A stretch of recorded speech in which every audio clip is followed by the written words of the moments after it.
예, 우리 역사의 현주소를 잠깐 짚어보고요. 그리고 본론은 오늘 주제는 홍산문화입니다. 홍산문화. 예, 홍산문화 들어보신 분도 계시고 처음 들으시는 분도 계실 텐데요. 우리 역사의 어떤 그 중심으로 한번 들어가보는 시간을 가지도록 하겠습니다.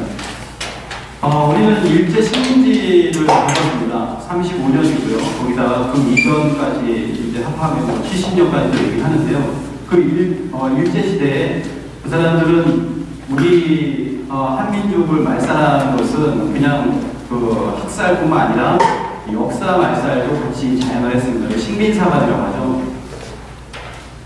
그래서 그 식민사관의 핵심은 뭐냐면은 우리가 알고 있는 단군 이전의 역사를 지워버리고 단군은 신하고 그리고 그 고조선의 말미에 한나라가 쳐들어와서 한사군이 이렇게 고조선을 멸망을 시켰다 이렇게 나옵니다. 그리고 이제 한반도 북부에다가 한사군을 설치를 했고 그게 420년을 갔다라고 하죠. 한반도 북부는 중국의 식민지였고 그리고 4세기에서 6세기에 한반도 남부는 일본의 식민지였다라고 얘기합니다. 그러면 보통 어떻게 되냐면 한국의 고대는 600년에서 한 700년 정도가 식민지였다 이런 얘기를 하거든요. 그래서 지금 이거는 지금의 교과서입니다. 여기 보시면은 일본의 출판사, 일본에서는 대부분 한나라 때 고조선을 멸망을 시키고 그 지도를 한강 이남까지 그리고 있습니다. 제가 오사카에서 일본에서 본 모든 책들이 이렇게 그리고 있어요. 네. 그리고 이거는 이제 한 다이너스티, 구글이나 이런 데 다 검색해 보시면 한나라, 한 다이너스티라고 검색을 하시면은 나오는 지도는 대부분 이렇습니다. 우리 교과서에 이렇게 나오지 않죠. 왜냐하면 지도를 넣지 않기 때문인데 지도만 넣지 않았다 뿐이지 우리 교과서도 이런 어떤 형태의 문장 구조 뭐 이런 걸 가지고 있습니다. 그리고 이거는 국립중앙박물관이에요.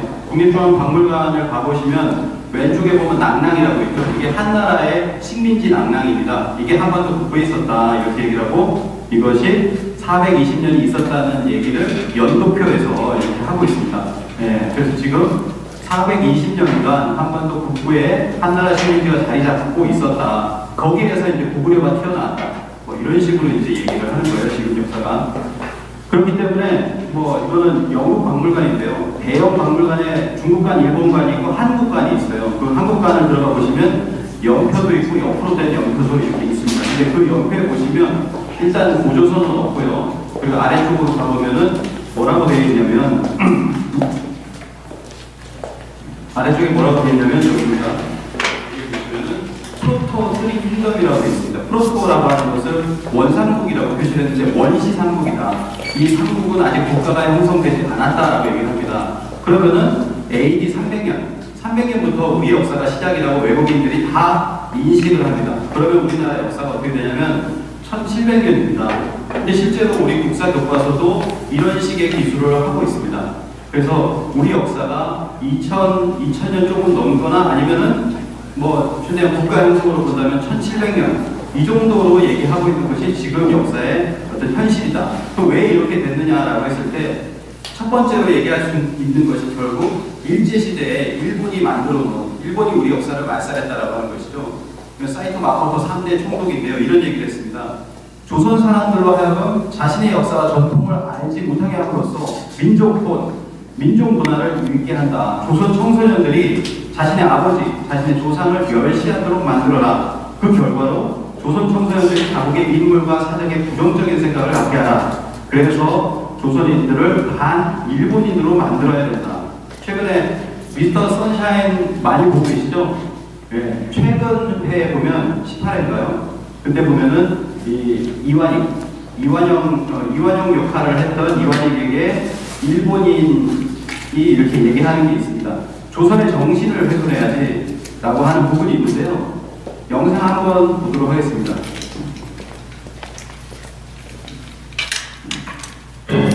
我不经意挨了。あとは、もしよくやっちゃえばいい。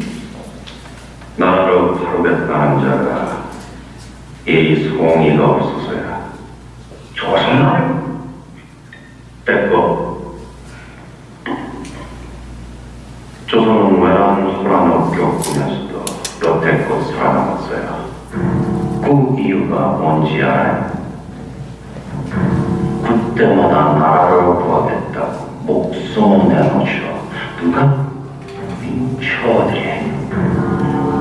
그들은 스스로를 의병이라고 부르죠.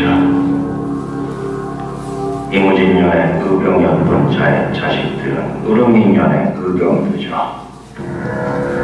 으르민년의 의병이었던 자의 자식들은 지금 뭐로 하고 있을까? 당시 지금 영도와 새끼들이 무슨 의병 강나 새끼들이 그리 대단했으면 지금까지 내가 살았거든. 그러니 문제잖아. 매국노 하나 초단해서 화를 풀기보다 그의 밑질 결과를 생각한다는 뜻이니까. 난 이무진년 내 손자들이 조선에게 당했던 수치를 반복할 생각이 없어. 의병은 반드시 화가 돼. 조선인들 민족성이 그래.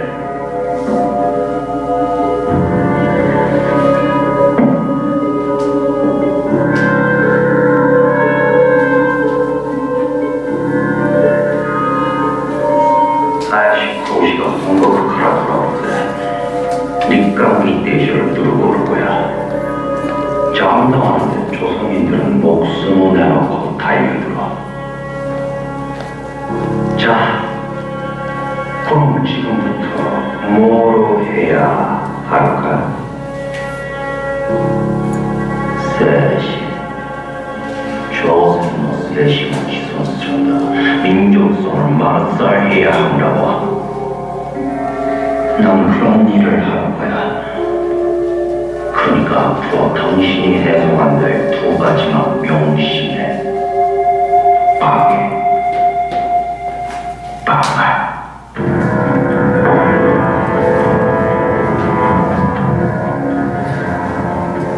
그러니까 말을 놓지 마, 조선들. 네, 정신을 훼손해야 된다. 민족성을 말살시켜야 된다라고 하는데 사실 실제로 그렇게 했고 그런 민족성을 훼손시키는 교육, 역사 교육을 자행을 했습니다. 그래서 한민족의 역사를 말살했는데요. 잘 아시겠지만 사서 20여만 권을 압수해서 불태웠다라고 합니다.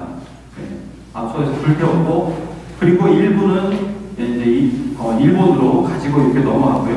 그리고 일제시대 그 네다니얼 페퍼라고 하는 기자가 있습니다. 이 기자가 1920년에 실제로 들어와서 자신이 겪은 것을 적은 거예요. 한국의 역사는 절대 엉뚱이었다. 일본인은 즉시 한국의 국사란 역사는 전부 압수하여 불태워버렸다. 예. 한국의 문화를 한자, 한 획이라도 기록한 문자는 철저히 수색하여 폐기시켜버렸다. 한국 국사는 가지고만 있어도 범죄가 된다.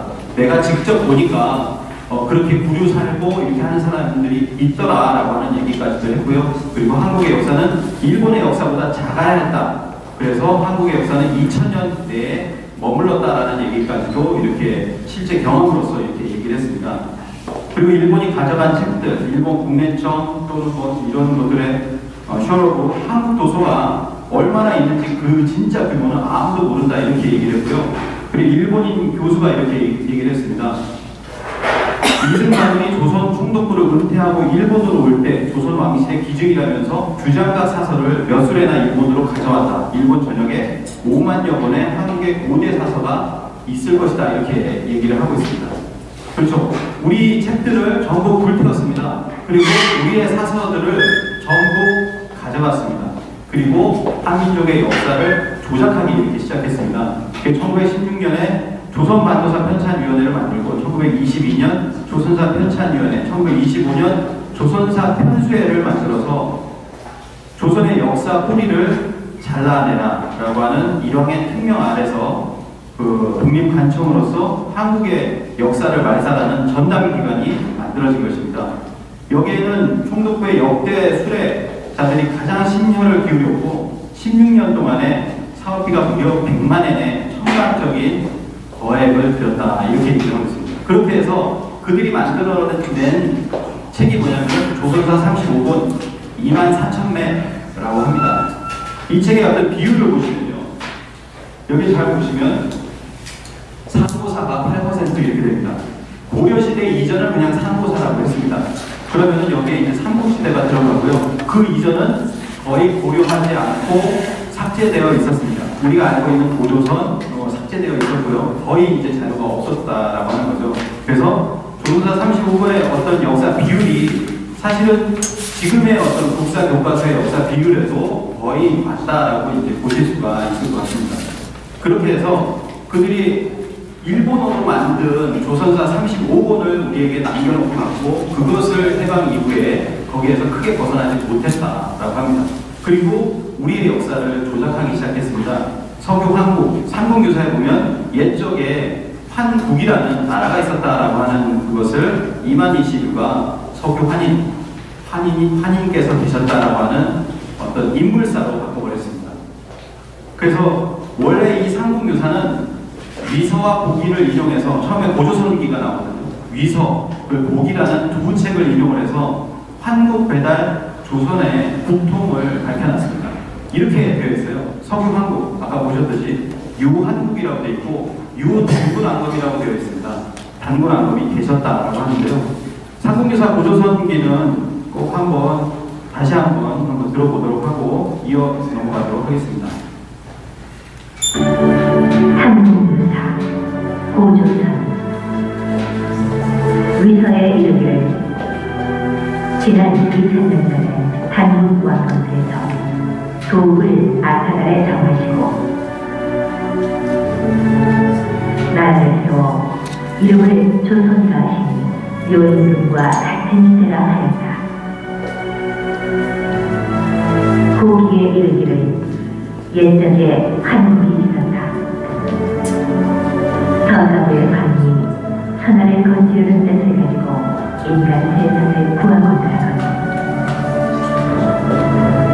한국을 다스리시는 아버지 하느님께서 아들의 이런 뜻을 아시고 아래로 상위산과 해백산을 내려놓으니 너희 인간에게 유혹을 줄 만한지라. 이에 아들에게 천무와 인세계를 주어보내 이곳을 살피게 하셨다. 환이 우리 3,000명을 건드리고 해백산 꼭대기 신난수 아래에 내려오시어 이를 신시라 이르시니 이분이 바로 황웅천.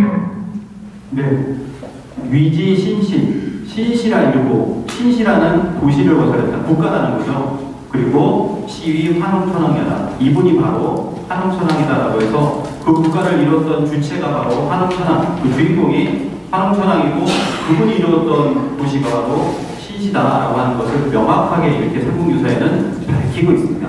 아까 그 고조선도 보시면은 단군이 개국호조선이다. 그 국호를 조선이라고 했고 그 여고동시다. 요임금과 같은 시대였다라고 하는 것을 명확하게, 그리고 입도 아사달에 도읍을 정했다라고 하는 것을 명확하게 이야기를 하고 있습니다. 이게 삼국유사에서 보면 서교 한국이 있었고 그리고 위지 신시가 있었고 그리고 개국호 조선이 있었다라고 하는 국통을 정확하게 밝히고 있다라고 하는 것이고요. 그리고 이것이 이어지면서 동백과 우사와 운산을 거느리고 농사와 왕명과 질병과 성벌과 선악을 비롯하여 인간 세상에 360여 가지 일을 주관하시고 신교의 지위로서 정치와 교화를 베푸셨다. 이때 웅족과 호족이 같은 굴에 살았는데 늘 삼신상제님과 하느님께 사람이 되게 해달라고 빌었다. 이에 하느님께서 최정스러운 것을 내려주시며 그들의 정신을 최정스럽게 하시니 그것은 곧 쑥 한 카레와 마늘 20명이었다. 하느님께서 이르시기를 너희들은 이것을 먹으면서 햇빛을 보지 말고 100일 동안 기원하라. 그리하면 인간의 본래 참모습을 회복할 것이니라 하셨다. 웅종과 호족이 하느님께서 주신 쑥과 마늘을 먹으면서 21 동안을 상감해 옹족은 여자의 몸이 되었으나 고조는 금기를 지키지 못하여 사람 몸이 되지 못하였다. 옹족 여인이 혼인한 곳이었으므로 매일 신단수 안에 와서 아이를 함께 해달라고 빌었다. 이에 화룡께서 옹족 여인을 임시로 광명의 민족으로 받아들여 혼인해 아들을 낳으시니 이름을 단군 왕검이라 하였다.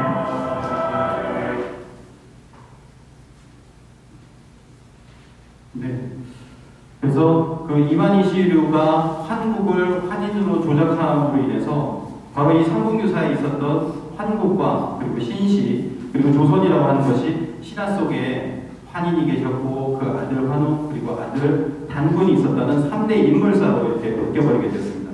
하지만 우리가 이게 신화를 보는 마인드가 뭐냐면 신화의 배경 속에는 엄청난 그 안에 역사적 사건이 갖추어져 있는 것이다. 감추어져 있다. 신화는 그 엄청난 사건의 기술을 단순화시켜서 후대로 이렇게 전하는 것이잖아요. 그래서 그 안에서 진실, 역사적 사실을 뽑아내야 된다라고 생각합니다.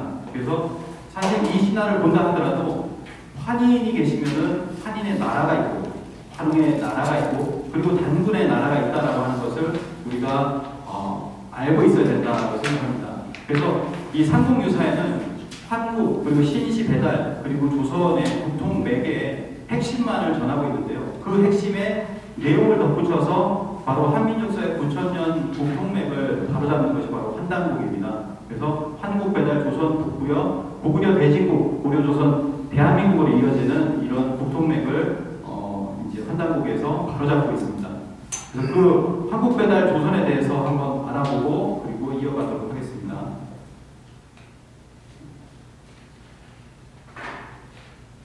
전체 당군교의 역사를 우리가 2096년이고 47군 당군이 나눠졌다. 그 전에는 이제 황홍천왕의 도군 신시고 나라 이름은 밝은 땅, 배달이었다. 바깥 배달이었단 말이에요. 그리고 18군 황홍천왕이 1565년 동안 다스렸다. 초기에 신시 그 수도, 그다음 후기 14세 치우천왕, 우리 조상이 부른 좌우지 황홍천왕은 청구라는 곳으로 이제 도읍지 공격사입니다. 전기 신시 시대, 후기 청구 시대.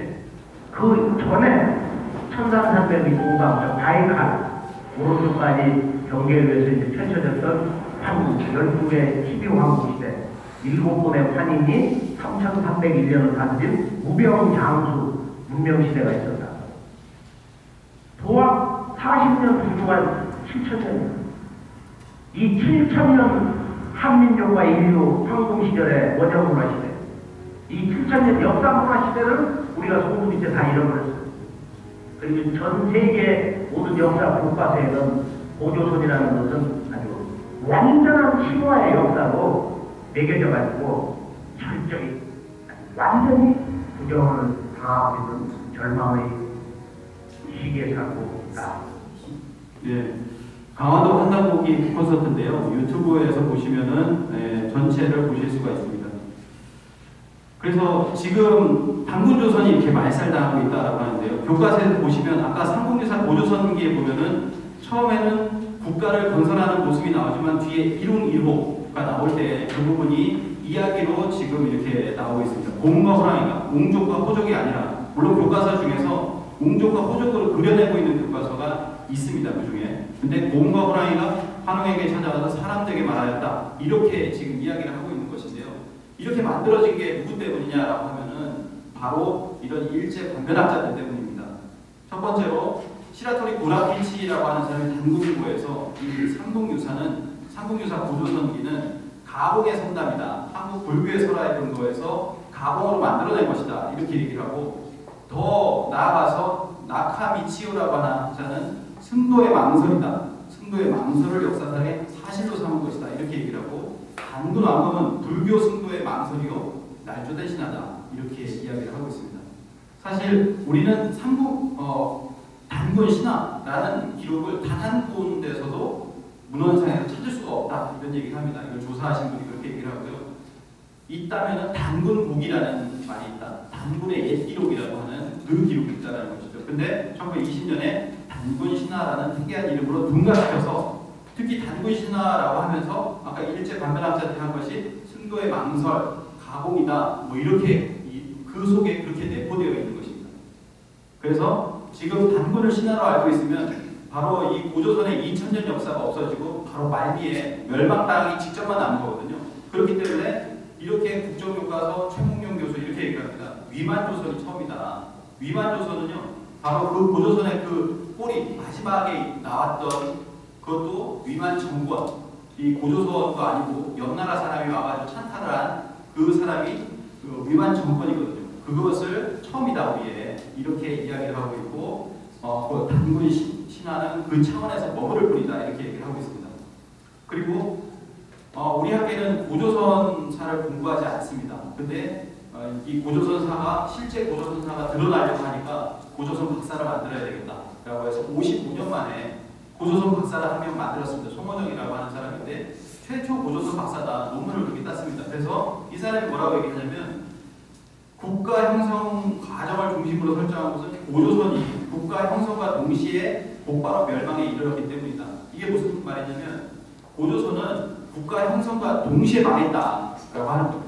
고조선의 수대 단군왕건 이런 거 다 신하고 그 끄트머리에 이제 국가가 돼 보려고 하다가 망해버렸다 이 얘기를 하는 거거든요. 네, 이런 얘기를 하고 있습니다. 그리고 우리 역사를 동북공정에서 대항하는 지도를 만들려고 모인 회의석상에서 임기한 교수는 뭐라고 얘기했냐면 동아시아 문화지도를 제시해서 고조선의 특별성을 약화시키자 이런 회의를 이렇게 하고 작단을 이렇게 했습니다. 고조선을 지금 신화 그리고 고조선이라는 용어 자체, 조선이라는 단군 조선이라는 용어 자체를 없애버리자라고 하는 운동을 하고 있는데요. 실제로 초대 단군 왕검이 없어지면 어떻게 되냐면 지금 꼬리만 남는 거예요. 그러면 뭐 2200년, 2300년 남고 그리고 우리가 뒤에 뭐 아까 말씀드렸지만 식민사관에 의해서 더 잘려나가면 1700년밖에 남지 않은 그래서 국민들은 반 이상은 단군은 가상인물이다 이렇게 알고 있습니다. 그래서 오늘 말씀드릴 본론은 뭐냐면은 바로 홍산문화입니다. 홍산문화 이제 가이드북을 아마 다 받으셨을 거예요. 지난번에도 받으셨고 이번에도 한 번 더 받으시는 분들 계실 텐데요. 이 뒤쪽을 보시면 한 2페이지 정도 한번 보실까요? 받으셨으니까 한번 보시면요. 50페이지부터 이제 홍산문화 이야기가 나옵니다. 그래서 52페이지에 보시면 이렇게 홍산문화 와이벤트라고 그림이 나오죠. 네, 오늘 뭐 이 그림 설명이 되지 않을까라는 생각이 듭니다. 그래서 우리의 한국 배달 그리고 고조선에 이르는 그 시대의 유물과 유적을 우리가 홍산문화 요하문명에서 우리가 볼 수 있다는 거거든요. 그래서 그 부분을 한번 살펴보도록 하겠습니다. 홍산문화 들어보신 분 한번 손 들어봐 주시겠어요? 들어보신 분, 예, 진짜 들어보신 분, 예, 반 되시는 것 같습니다. 내리시면 됩니다. 예, 자, 홍산문화는 뭐냐? 20세기 고고학계의 가장 충격적인 발굴 대사건이 홍산문화입니다. 우리 세계 4대 문명 배우셨죠? 뭐 암기할 때 이제 사지선다하기 이제 쉽잖아요. 그래서 다 아실 겁니다. 예, 메소포타미아 문명, 이집트 문명, 인더스 문명, 그리고 하나가 뭡니까? 황하 문명이죠. 황하 문명 또는 지금도 중국 문명이라고 이렇게 얘기를 하고 있습니다. 근데 이렇게 지금까지 배웠었는데요. 근데 4대 문명보다 더 오래된 문명이 나왔다는 거예요. 그래서 이건 2007년입니다. 지금으로부터 한 11년 전이죠. 예, 아틀라스 중국사라는 책이에요. 거기 보면 어떻게 나오냐면 우리가 중국 문명이나 또는 황하 문명이라고 얘기하는 곳을 갖다가 이것을 집필했던 교수는 뭐라고 하냐면 동아시아 문명이다 이렇게 바꿔버렸습니다. 그러면 설명을 하는 거예요. 황하 문명이 있었는데 황하 문명보다 더 오래된 문명이 그 위쪽에서 홍산문화 요하 문명이 나왔다. 그것을 둘을 다 합해서 나는 동아시아 문명이라고 하고 싶다 이렇게 얘기를 한 겁니다. 그래서 이 동아시아 문명이라고 했을 때는 뭐가 들어가냐면 한반도가 들어가고 그 위쪽에 만주가 다 들어가잖아요. 그죠? 예, 황하 문명이 아니라 중국만이 아니라 이것은 중국만이 아니라 동시에 동아시아 문명이다 이렇게 얘기를 해서 자기 주장을 펴는 교수가 있었습니다. 이렇게 된 것은 뭐냐면 홍산문화 요하 문명이 탄생을 했기 때문인데 그것이 발굴됐기 때문입니다. 4대 문명보다 오래된 최고의 문명 그 그래프를 한번 그려봤습니다. 이렇게 보시면은 맨 위에 수메르 그죠? 수메르 문명이 있고요. 그 다음에 여기가 이제 쭉 보시면 메소포타미아고요. 이집트 문명, 그리고 인도 문명, 그리고 우리가 알고 있는 황하 문명, 중국 문명입니다. 여기까지 이렇게 왔죠. 그런데 이 요하 유역의 요하 문명 같은 경우 어디까지 왔냐면은 모든 4대 문명보다 더 1000년 이상, 3000년까지 가는 그렇게 앞서는 문명이 됐다. 이렇게 얘기합니다. 4대 문명의 발상지 중 가장 빠른 것보다 1000년에 앞서며 황하 문명보다는 2500년이 앞섰다. 제5의 문명 발상지가 등장해서 사실상 제1의 문명 발상지를 외치고 있는 것이다. 세계사가 다시 쓰여야 할 상황이다. 이렇게 얘기를 하고 있습니다. 이게 이제 요하 문명이고요. 아래는 우리가 4대 문명 중에 하나인 황하 문명, 그리고 황하 문명 있으면서 장강 문명이 있었는데 이것을 둘을 합쳤습니다. 근데 그 이후에 1980년대 이후에 이 요하 문명이 등장함으로써 중국이 난관에 봉착을 하게 됩니다. 자, 홍산 문화는 요하 문명, 발해연한 문명 이렇게 얘기를 하는데요. 여기 보시면 가장 중요한 게 만리장성입니다. 만리장성은 예전에 고조선과 흉노와 이들의 어떤 그걸 방어막을 치기 위해서 만리장성을 만들었잖아요. 자신들 민족이 아니라는 거죠. 그래서 벽을 쌓았습니다. 그럼 그 이 벽 바깥에는 오랑캐라고 해서 자신들보다 문명이 떨어진다라고 생각을 했었는데 그 바깥에, 그 만리장성 바깥에 홍산 문화라고 하는 지역이 이렇게 드러나게 됐습니다. 거기에 황하 문명보다 더 오래된 그런 유물과 유적이 이렇게 발굴이 되게 되었는데요. 이게 과연 무엇이냐? 이것이 나왔기 때문에 중국이 당황을 하고 그것을 뚫어안으려고 이렇게 노력을 한 것이죠. 그게 바로 실제적인 동북공정의 시작이다. 이렇게 얘기합니다. 그래서 이 요하 문명, 홍산 문화의 중심지는 뭐냐면 작게 봤을 때는 여기 보면은 여기가 이제 우리의 한반도잖아요. 그리고 여기에 보면은 압록강이 있고 저 위쪽에 보면 요하가 있습니다. 요하. 이렇게 요하강이 이렇게 흐르고 있고요. 그리고 요하의 서쪽이니까 요선지방이라고 합니다. 요선지방이라고 하고요. 이쪽에 이제 난하가 흐르고 난하와 요하 사이에 이게 대르마 유역 이곳에 위에 보면 무하양이라고 하는 곳이 있습니다. 좁게 보면 이곳이 이제 홍산 문화라고 이렇게 이야기를 하고요. 다시 한번 보시면은 중국이 이렇게 있으면 내몽골 자치주가 있습니다. 내몽골 자치주가 있고 이 내몽골 자치주에 보면 적봉이라고 하는 곳이 있어요. 근데 이 적봉의 그 크기를 보시면요. 아래쪽에 남한이 나오잖아요. 남한 면적과 거의 비슷합니다. 그냥 적봉시라고 하잖아요. 근데 남한 면적과 거의 동일한 이 적봉이라는 곳에서 이런 홍산 문화 유적이 많이 나왔다라고 하고요. 그리고 그 바로 옆에 여기 보시면 좀 전에 말씀드린 적봉이 있고요. 그리고 요하의 바로 옆에는 뭐가 있습니까? 조양이라고 하는 곳이 있습니다. 여기도 굉장히 크죠. 그래서 적봉과 조양 이런 곳이 이 홍산 문화의 중심 도시다. 이렇게 보시면 될 것 같습니다. 그래서 홍산이라고 하는 것은 내몽골 자치구에 적봉시가 있는데 여기 보면 산이 붉어요. 붉은 산입니다.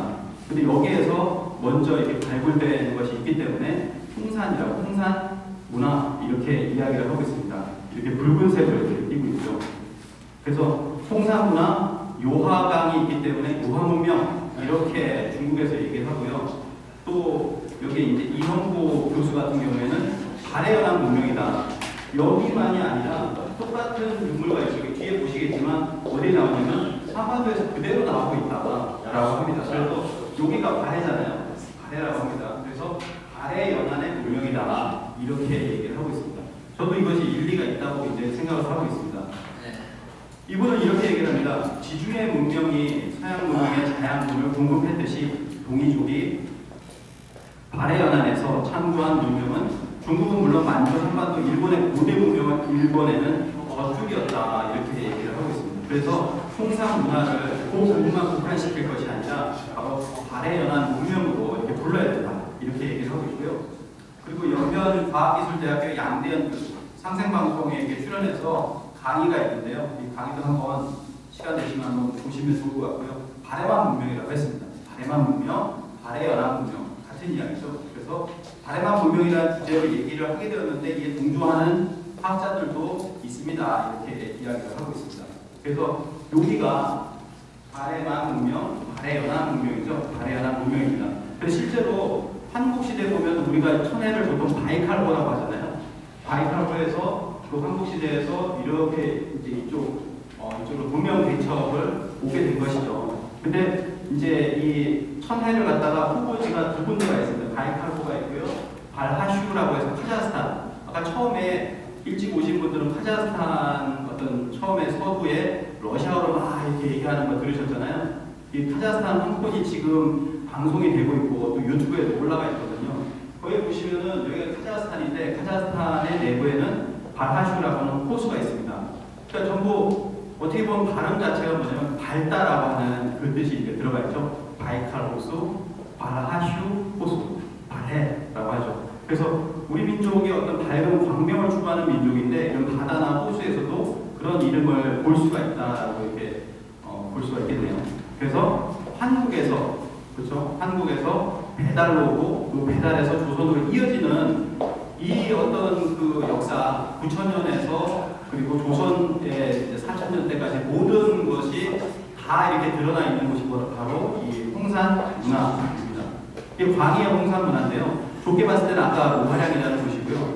광희를 보면은 홍산 문화를 포함해서 여기 보시면은 가장 오래된 9,000년 전에 어떤 문명이 나온 소화서 문화가 있습니다. 소화서 문화, 그 다음에 8,000년 전에 어떤 그 유물이 나온 흑유화 문화, 사해 문화가 있고요. 그래서 뭐 비쌀물 토기라든지 옥귀걸이라든지 이런 것들이 이렇게 나오고요. 그리고 그 아래쪽으로 가서 뭐 조복 문화, 뭐 이런 것들, 홍산 문화, 6,000년, 4,000년 이렇게 나오고 마지막으로 하가정 문화라고 해서 바로 하가정은 고조선 문화죠. 그러니까 바로 한국 배달 고조선으로 이어지는 그 문화가 이렇게 이어지고 있다. 이것을 오늘 확실하게 정말 이 문명의 주인공이 누구냐라고 하는 것을 오늘 한번 알아보도록 하겠습니다.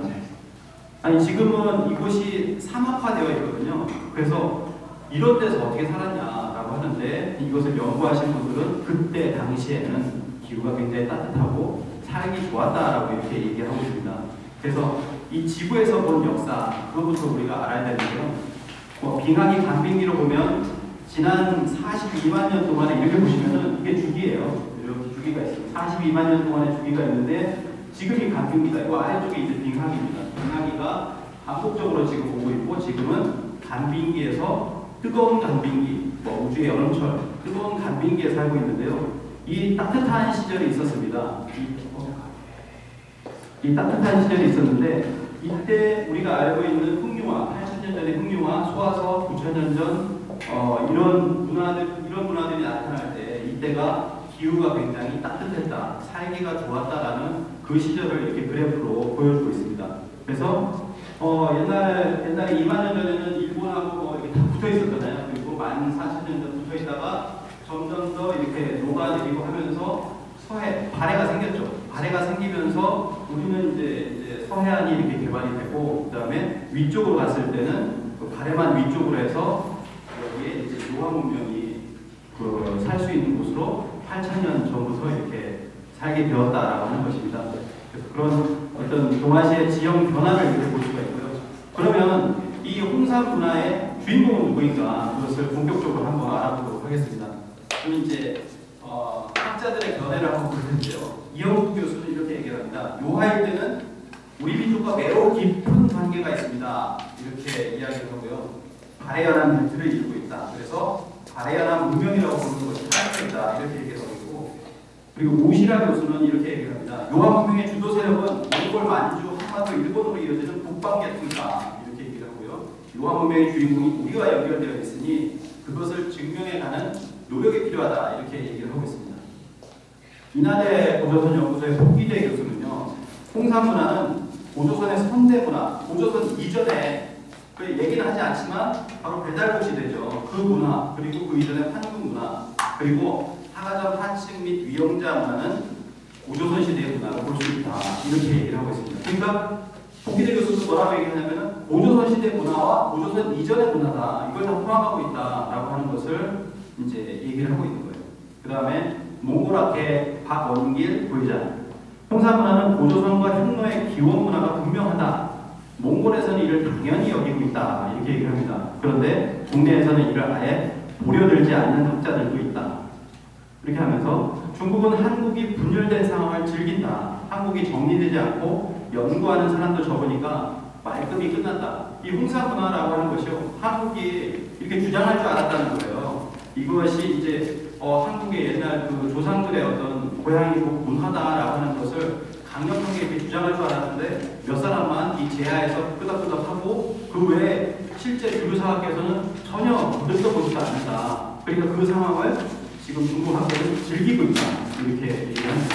그래서 말끔히 끝났다. 이제 상황 정리됐다. 다행이다. 이렇게 생각하고 있는 거죠. 그래서 이제 이건 2016년도입니다. 요서 지역에 있잖아요. 요하 그리고 서쪽. 요서 지역의 고고학과 고대사라고 해서 논쟁이 이렇게 붙었습니다. 논쟁이 붙었는데 여기 보시면 팔짱 끼고 있는 사람들 있잖아요. 팔짱을 낀다는 건 뭡니까? 반대한다는 거죠. 앞에 있는 청중들과 반대한다 이런 뜻이잖아요. 그래서 홍사문화는 우리와 관계가 없다. 동이족, 우리 역사와 상관없다. 단군조선 건국은 거짓말이다. 이런 이야기들을 이런 고고학과 고대사라고 하는 화술대회를 열어서 이렇게 이야기를 하고 있습니다. 이런 걸 맞춰 나가려고 이렇게 하는 거죠. 근데 이제 아마 청중에서 고함소리나 뭐 이렇게 나온 모양이에요. 그래가지고 좀 얼굴이 좀 심각한 모습들이 좀 있습니다. 홍산문명에 대한 기이한 주류 고대사학의 입장, 남북 주류 고대사학의 입장이 다소 기이하다. 이제 김상태 씨라고 한국 고대사학 그 역적들이라는 책에서 보면 이렇게 얘기합니다. 일반적으로는 홍산문명 자체를 부정한다. 심한 경우는 홍산문명은 문명이라 볼 수 없는 하찮은 것이라고 주장한다. 의미를 깎아낸다. 이렇게 얘기를 하고 있습니다. 그리고 이들은 홍산문명을 언급조차 하지 않는다. 이렇게 얘기합니다. 이것이 이제 사학계거든요. 그래서 이렇게 얘기를 하고 있고요. 그래서 우리 제야사학, 민족사학에서 얘기하시는 분들 그리고 주류사학의 어떤 주장들을 이렇게 알아봤고 중국은 뭐라고 하냐. 중국에서는 중국의 역사서에는 홍산문화를 설명할 문헌이 없습니다. 여기. 그래서 뭐라고 하냐면 신비의 왕국 이렇게. 지금도 이렇게 써 있습니다.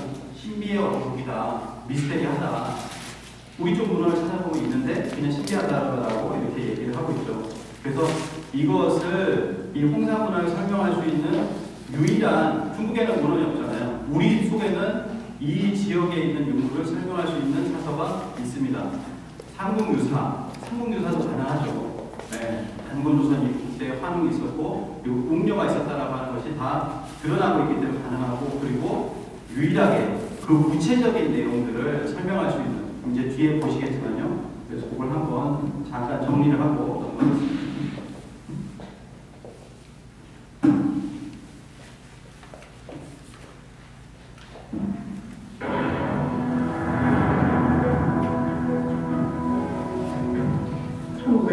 년대 이후에 중국 사람들이 오랑캐 땅이라고 여기는 요령성과 내몽골 지역에서 홍산문화 유적이 대량 출토되고 있습니다. 그들은 이 엄청난 유물을 마주하면서 인류의 문명사를 다시 써야 한다고 얘기를 하고 있고 중국의 역사서에는 이에 관한 내용이 한 구절도 언급이 되어 있지 않기 때문에 신비의 왕국이라고 표현을 하고 있습니다. 판단을 통해서 보면 이 홍산문화는 우리 민족의 한국 배달국 고조선 시대의 유물로서 판단을 통해서만이 이 홍산문화의 가치를 연구할 수 있고 증명할 수 있다고 생각을 하고 있습니다. 위에서 살펴본 바와 같이 판단문화는 홍산문화의 발굴 과정을 한번 알아보도록 하겠습니다. 1908년에 도리 유조가 최초로 홍산 지역에 조사를 했고요. 그러니까 1921년 그리고 1924년에 에밀 리사 프랑스에 있었고요. 이제 조사를 해보니까 연구사적 가치가 높다라고 했습니다. 그리고 1930년 요서 지역을 답사를 하고 1935년에 일본 학자들이 이 유적을 발굴을 했습니다. 이 유적을 발굴하고 나서 이 홍산 유적은 고조선이라고 하진 않았어요. 고조선이 하지 않고 뭐라고 했냐면 동호라고 했어요. 동쪽 오랑캐 동호라고 했어요. 그래서 지금도 우리 아까 송어정 이런 사학자들이 뭐라고 하냐면은 여기는 동호다. 그 고조선에 이렇게 넣지 않습니다. 넣지 않는 것이 바로 일본 관변학자의 그런 어떤 설을 그대로 따르고 있다라고 하는 것이죠. 자, 이렇게 해방 이전에 있었다가 1971년에 C자 C자형 오기가 발굴이 됩니다. 발견돼서 이것이 뭐 최초의 용이다, 중화 제1용이다 이렇게까지도 이렇게 얘기를 했다가 그 뒤에 더 오래된 이제 유물이 나오죠. 그래서 1979년 공산치 유적이 이렇게 나왔고요. 그래서 임산부의 모습을 하고 있는 여성 이렇게 나왔습니다. 그래서 여기에서 나왔고 그 다음에 84년에 이 우화량에서 여신상이 이렇게 나오게 됩니다. 여신상과 그리고 우화량의 제천문화가 나오게 됨으로 해가지고 이 전 세계가 떠들썩하게 됩니다. 이 우화량에서 뭐가 나왔냐면 총묘단이 나왔다 이렇게 얘기를 합니다. 단 천재를 지내던 재단이 나왔다는 거예요. 그리고 무덤이 나왔고 그리고 여신묘가 나왔다, 사원이 나왔다 이렇게 얘기를 합니다. 그래서 홍상 문화는 이 거대한 어떤 제천 문화, 피라미드도 있었고 적석총이 있었고 그래서 국가 성립 단계다. 근데 5,500년 전인데 이때 국가 성립이라고 하면은 그게 어디일까라고 했는데 그 국가가 나타나지 않기 때문에 신비의 왕국이다 이렇게 얘기를 한 겁니다. 그래서 프랑스에서는 이렇게 돼서 특별합니다. 위에 보시면 레볼루시오 뭐 이렇게 나오죠. 혁명이다, 이건 혁명적인 그런 발굴이다 이렇게 얘기를 하고 있습니다. 이렇게 전 세계적으로 이렇게 드러났기 때문에 이걸 묻어버릴 수가 없잖아요. 그러니까 1985년에 홍상 문화에 대해서 중국이 새로운 전략을 짜게 됩니다. 이거는 뭐 정확한 건 아니에요. 근데 여기에 이제 중무주라고 하는 중국 문화부장이 당 최고 지도 회의에서 연설한 걸로 알려져 있습니다. 한민족이 존재하는 한 우리 중국인은 한국의 후손이 되며 이 문화 유물 때문에 지금 중국의 영토는 원래 한국인의 땅이라는 주장을 부인할 수가 없다. 그래서 우리 중국은 더 이상 숨길 수 없는 홍상 문화를 세계 고고학계에 밝혀야 한다. 밝히지만 이것이 우리 문화라는 것으로 수용을 해야 된다. 이렇게 얘기를 하고 있습니다. 그래서 중국 문화는 원래 복합 문화다. 그래서 세계 사학계를 상대로 새로운 전략으로 임해함을 선언한다. 이렇게 얘기를 했는데요. 정확한 문구는 아니겠지만 이러한 상의와 토의를 했었다라는 것으로 추정이 되고 있습니다. 그래서 86년에 동아일보에 이제 대서특필이 됐죠. 그래서 사실은 이렇게 검색을 해보니까 이 사흘 전인가는 해외 토픽으로 요만큼 나왔어요. 근데 사흘 후에 이렇게 크게 나왔습니다. 특파원복으로 옛 중국의 사망오제 전설이 아닌 사실이다. 그래서 이것을 자신들의 역사를 끌어안고자 해서 황제의 어떤 그 유적으로서 지금 거의 대부분 부분이 황제 헌원. 황제 헌원은 저 한암상 화국성 저 아래쪽에서 활동하던 사람인데 저 위쪽까지 와가지고 이곳을 점유했었다라고 하는 것으로 지금 어떤 거짓 어떤 논문들을 양산하고 있다. 그것이 이제 중국의 전략이 되겠죠. 그래서 그렇게 하고 그 다음에 뭐냐면은 이 요한문명 홍상 문화를 끌어안기 위해서 만리장성을 늘려가고 있다는 거죠. 2009년, 2012년 이렇게 해가지고 만리장성이 지금 5만리 장성이 되었다라고 하는 거 아마 들어보셨을 겁니다. 이렇게 됐고요. 그래서 이 홍상 문화의 이 문명의 주인, 지금까지는 학자들의 견해 그걸 알아봤지만 구체적으로 해서 홍상 문화의 주인이 누구인지 한번 알아보도록 하겠습니다. 제가 오늘 근거로 될 건 한 25가지 정도 되는데요. 그 중에 한 20 몇 가지는 이렇게 취할 수 있지 않을까 이렇게 생각을 하고요. 한번 가보도록 하겠습니다. 사실 이 적석청만으로도 이것은 누가 주인공인지는 확실하게 알 수가 있다라고 생각합니다. 돌에 관한 건요, 전부 우리 민족으로 이렇게 보시면 돼요. 그래서 적석청, 성방묘 이렇게 돌로 이렇게 된 것이 이제 성방묘인데요. 동이족의 묘제다 이렇게 얘기를 합니다. 이 홍상문명을 상징하는 것이 바로 적석총이다. 그리고 뒤에 보시면 옥기다 이렇게 얘기를 하는데요. 이 적석총의 묘장법이라고 하는 것은 장례하고 묘를 쓰는 법인데 이걸 바꾸지 않잖아요. 대부분은. 그래서 몇천 년서 그대로 이렇게 흘러가게 됩니다. 그래서 중국은 토광묘고 홍상문명과 전혀 상관이 없다 이렇게 얘기를 합니다. 그래서 이거 보시면은 홍상문화의 석방묘, 왼쪽은 홍상문화의 석방묘고요. 백제의 석방묘입니다. 이렇게 해서 우리의 어떤 석방묘에 전통이 있었다 이렇게 얘기를 할 수가 있고요. 이것도 이제 석방묘, 홍상문화의 석방묘이고요. 그래서 입지가 완전히 차이가 난다. 동북아 지역은 산이 많이 끼고 돌이 풍부하면 중원 지역은 돌이 많지 않아서 그래서 동북아 지역은 돌을 활용한 무덤이 있었고 중원은 흙을 매장하는 문화가 있었기 때문에 이것이 수천 년간 바뀌지 않는 문화로 자리 잡게 되었다 이렇게 얘기를 합니다. 이게 토광묘죠. 토광묘입니다. 그래서 1989년에도 이렇게 기사가 나왔어요. 동이족의 올무덤이 있었다. 1985년에 사망 오지에 뭐가 이렇게 나왔다, 동아일보에 나왔잖아요. 그래서 몇 년 뒤에 경향신문에서 이렇게 나온 겁니다. 이영구 교수가 이때 이렇게 발표를 했는데요. 동이족의 올무덤이다. 이렇게 확증을 했습니다. 85년에 우화량 발굴되었는데 이것은 동이족이다. 이렇게 얘기를 하고 있습니다. 지금은 그 접속총이 발굴된 것 이상 그 위쪽으로도 네모골이 있잖아요. 그 위쪽으로도 접속총이 나타나고 있다. 이렇게 최근 발표도 이렇게 있었습니다. 자, 보시면 홍산문화가 있는데요. 홍산문화의 이 위쪽까지도 지금 접속총이 나타나고 있다. 그러니까 그 위까지 발굴을 해봐야 된다. 이렇게 하고 있는데 본사 보호 지역이라고 합니다. 그렇지만 그걸 발굴한 중국의 몽골의 학자가 이렇게 이야기를 하고 있다고 합니다. 그래서 접속총의 문화는 이 홍산문화에서 끝나는 것이 아니라고 하는 것이죠.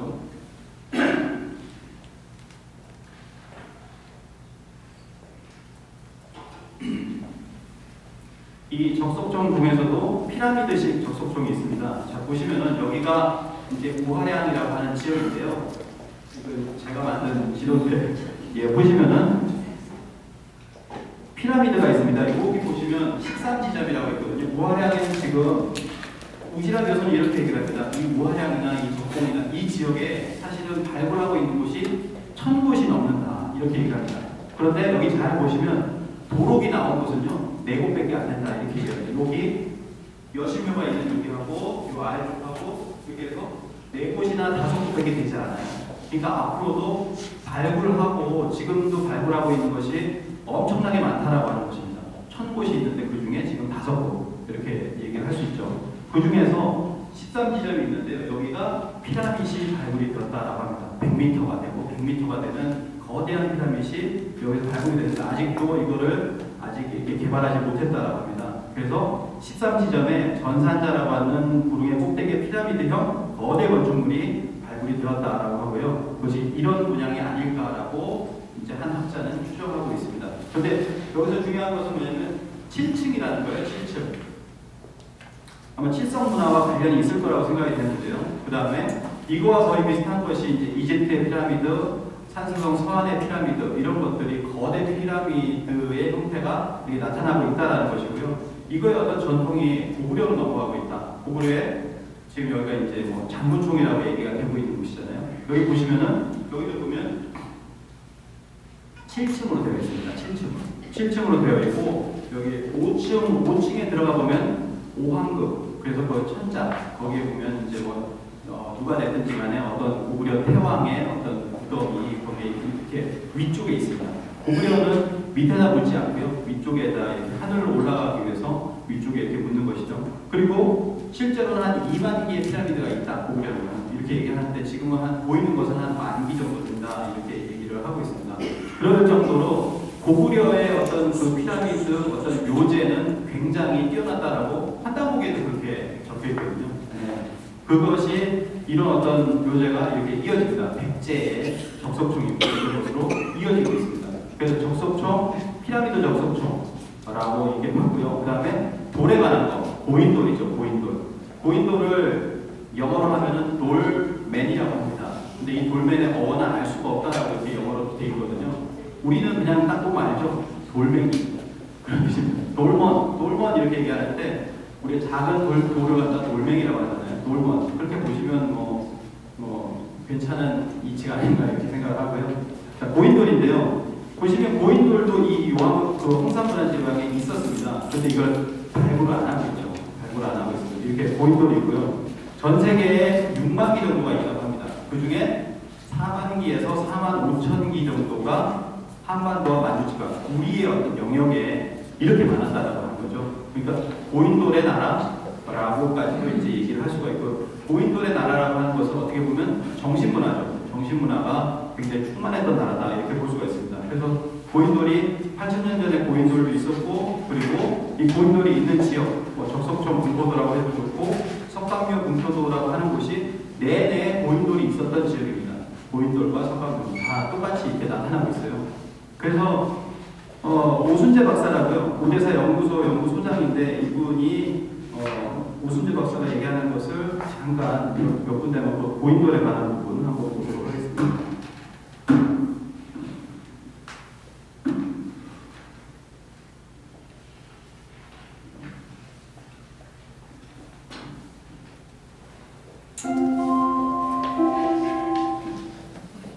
요금 왜 안 가르쳐줍니까? 그리고 우리나라 학자들 동의도 지금 여기서는 너무 작다. 유전자라든가 이런 것들을 연구해 들어야 돼요. 근데 우리는 그런 행태를 우리는 안 해요. 자, 어느 나라 때 우리가 이거를 보세요. 이거 아주 재밌는 얘기인데 지금 이렇게 허렇게 되어 있는 이 부분이 우리의 세력권이라는 얘기입니다. 지금 여기서는 너무 작다고 했을 때 뺐어요. 지금 이쪽 지역에서 자연동물이 나옵니다. 그리고 이쪽 지역, 여기하고 절반하고 홍수성 쪽에 뭐가 나오냐? 고인물이 나와요. 몇 년 전에 서울대학교에서 중국 학자가 와서 고인물에 대해서 발표했어요. 쌍놈 재밌는 고인물. 그래서 끝나고 내가 물어봤어요. 그거 어딨냐? 그랬더니 친구가 자세하게 설명을 해주더라고요. 그랬더니 딱 쳐다보더니 외국어가 그러더라고. 가르쳐주면서 나 가보려고. 어쩌니 얘가 동생이 딱 하고 매야 없대요. 정서 초과가 TVC 보여줬거든. 갑자기 없어요. 이유가 뭐냐? 저기 초등학교 운동장이 있는데 뛰어왔어요. 이야, 조그맣게 틀림이 있을까? 우리 뭐 하고 있는 거예요?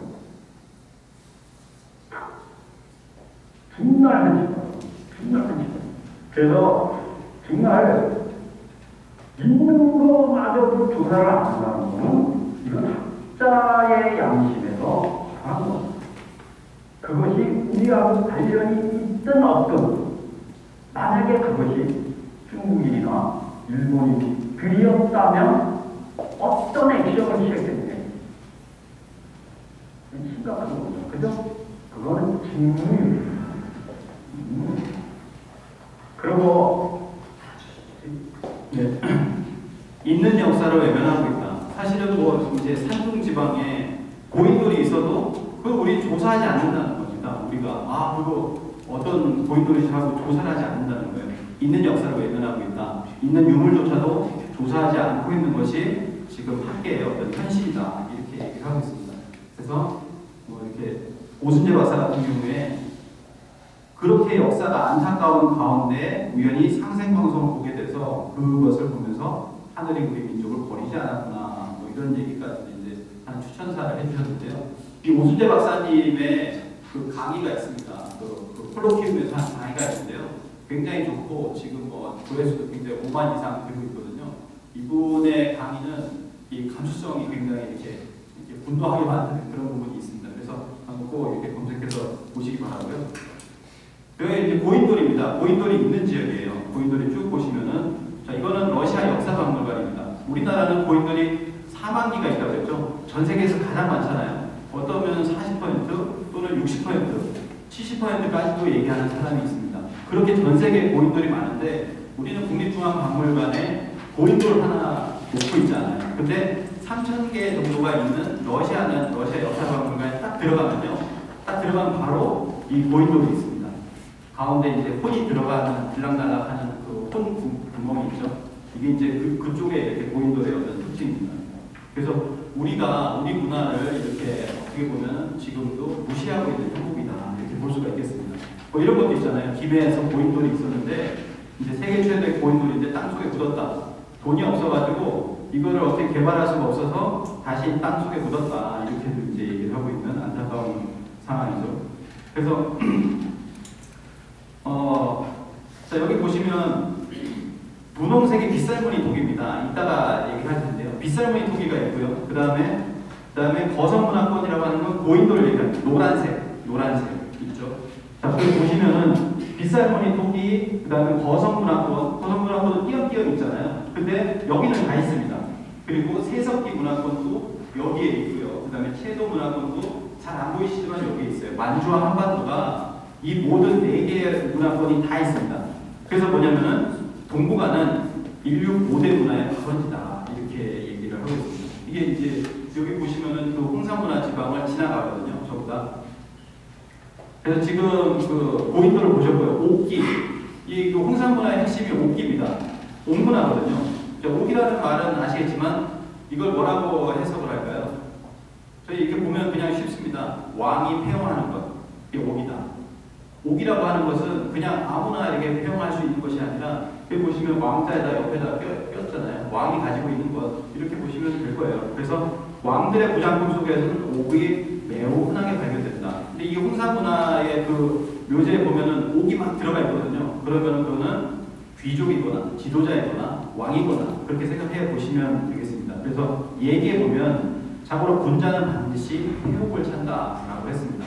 그리고 영이라는 말이에요. 영, 신령스럽다. 영이죠. 영이라고 하는 것은 무가 옥을 가지고서 신과 소통하는 것이다. 밑에 중간에 보시면 입구자가 3개 있잖아요. 이게 이제 옥이라는 겁니다. 옥으로서 신과 소통하는 것이 바로 무의 역할이다. 뭐 이렇게 또 한자를 풀기도 합니다. 그래서 가장 중요한 건 옥이 그렇게 중요한 역할을 한다는 거죠. 신과 소통하는 어떤 매개체, 이게 옥이라는 거죠. 그래서 이 홍산문화가 세계를 놀라게 한 것이 바로 이 정교한 옥문화다 이렇게 얘기해서 이 아까 보셨던 적석중에 보면은 옥기 부장품이 쏟아져 나오고 있습니다.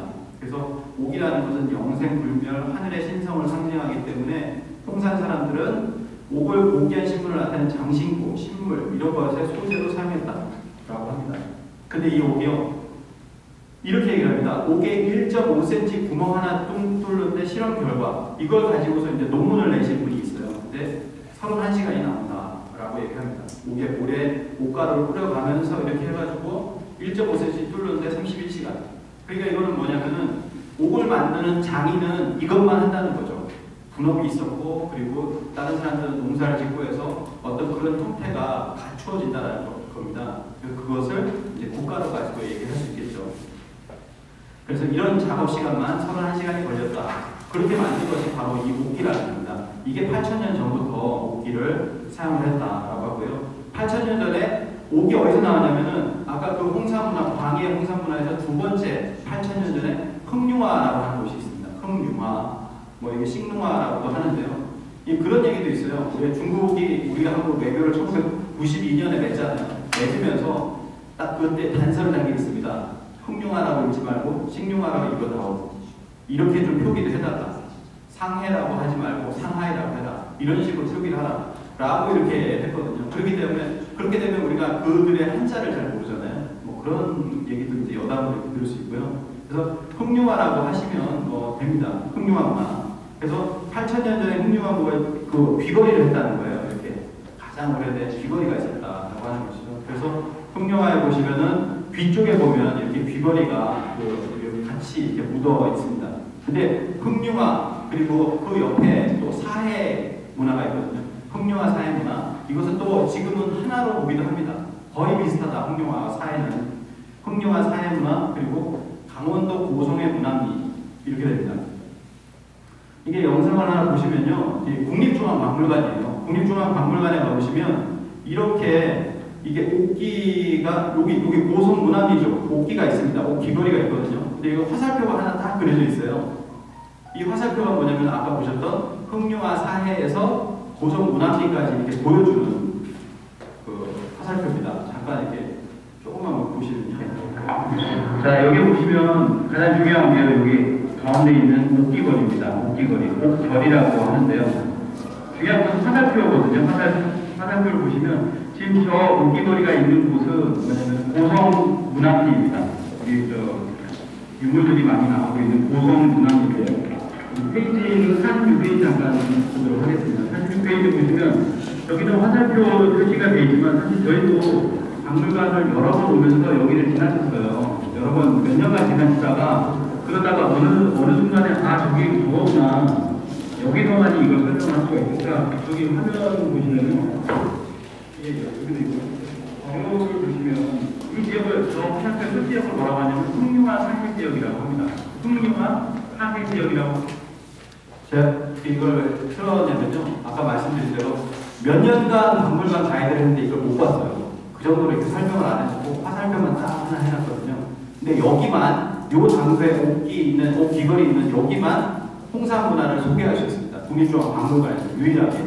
다른 거에서는 좀 소개하기가 좀 어려워요. 근데 이 옥기 바로 옆에 이제 빗살무늬 토기 있고 해가지고 이 8,000년 전의 옥기와 빗살무늬 토기를 같이 설명할 수 있는 곳이 바로 여기입니다. 그래서 이렇게 됩니다.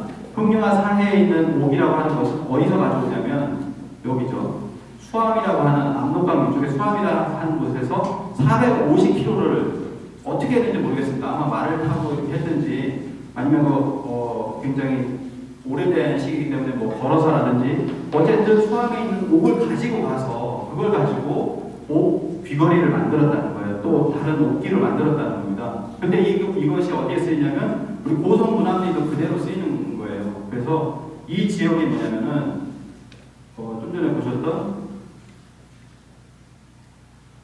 이 흑룡화와 사해와 그리고 고성 문화미는 같은 문화권이다라고 하는 것이죠. 그럼 8,000년 전에 7,000년 전에 이때 뭐냐면은 이 한반도와 그리고 요선지방까지가 같은 문화권이었다는 겁니다. 같은 사람들이 왕래했던 곳이다.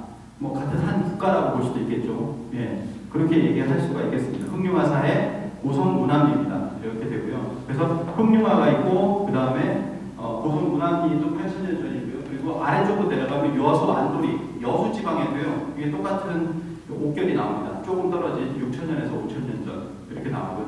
그 다음에 고곡이 있습니다. 고곡. 홍산문화의 고곡이 있고요. 그 다음에 옥방유적이라고 해서 이거 진주에 보면은 이 옥방유적이 있는데요. 영상 잠깐 보도록 하겠습니다. 가지고 지나가 지금부터 생각해봐도 적성통이 산재이고 또 하나 놀라운 것은 남강 옥방유적에서도 돌무지구성 즉 적성통이 산재이고 이러한 무덤에서 고곡이 출토된다는 것이다.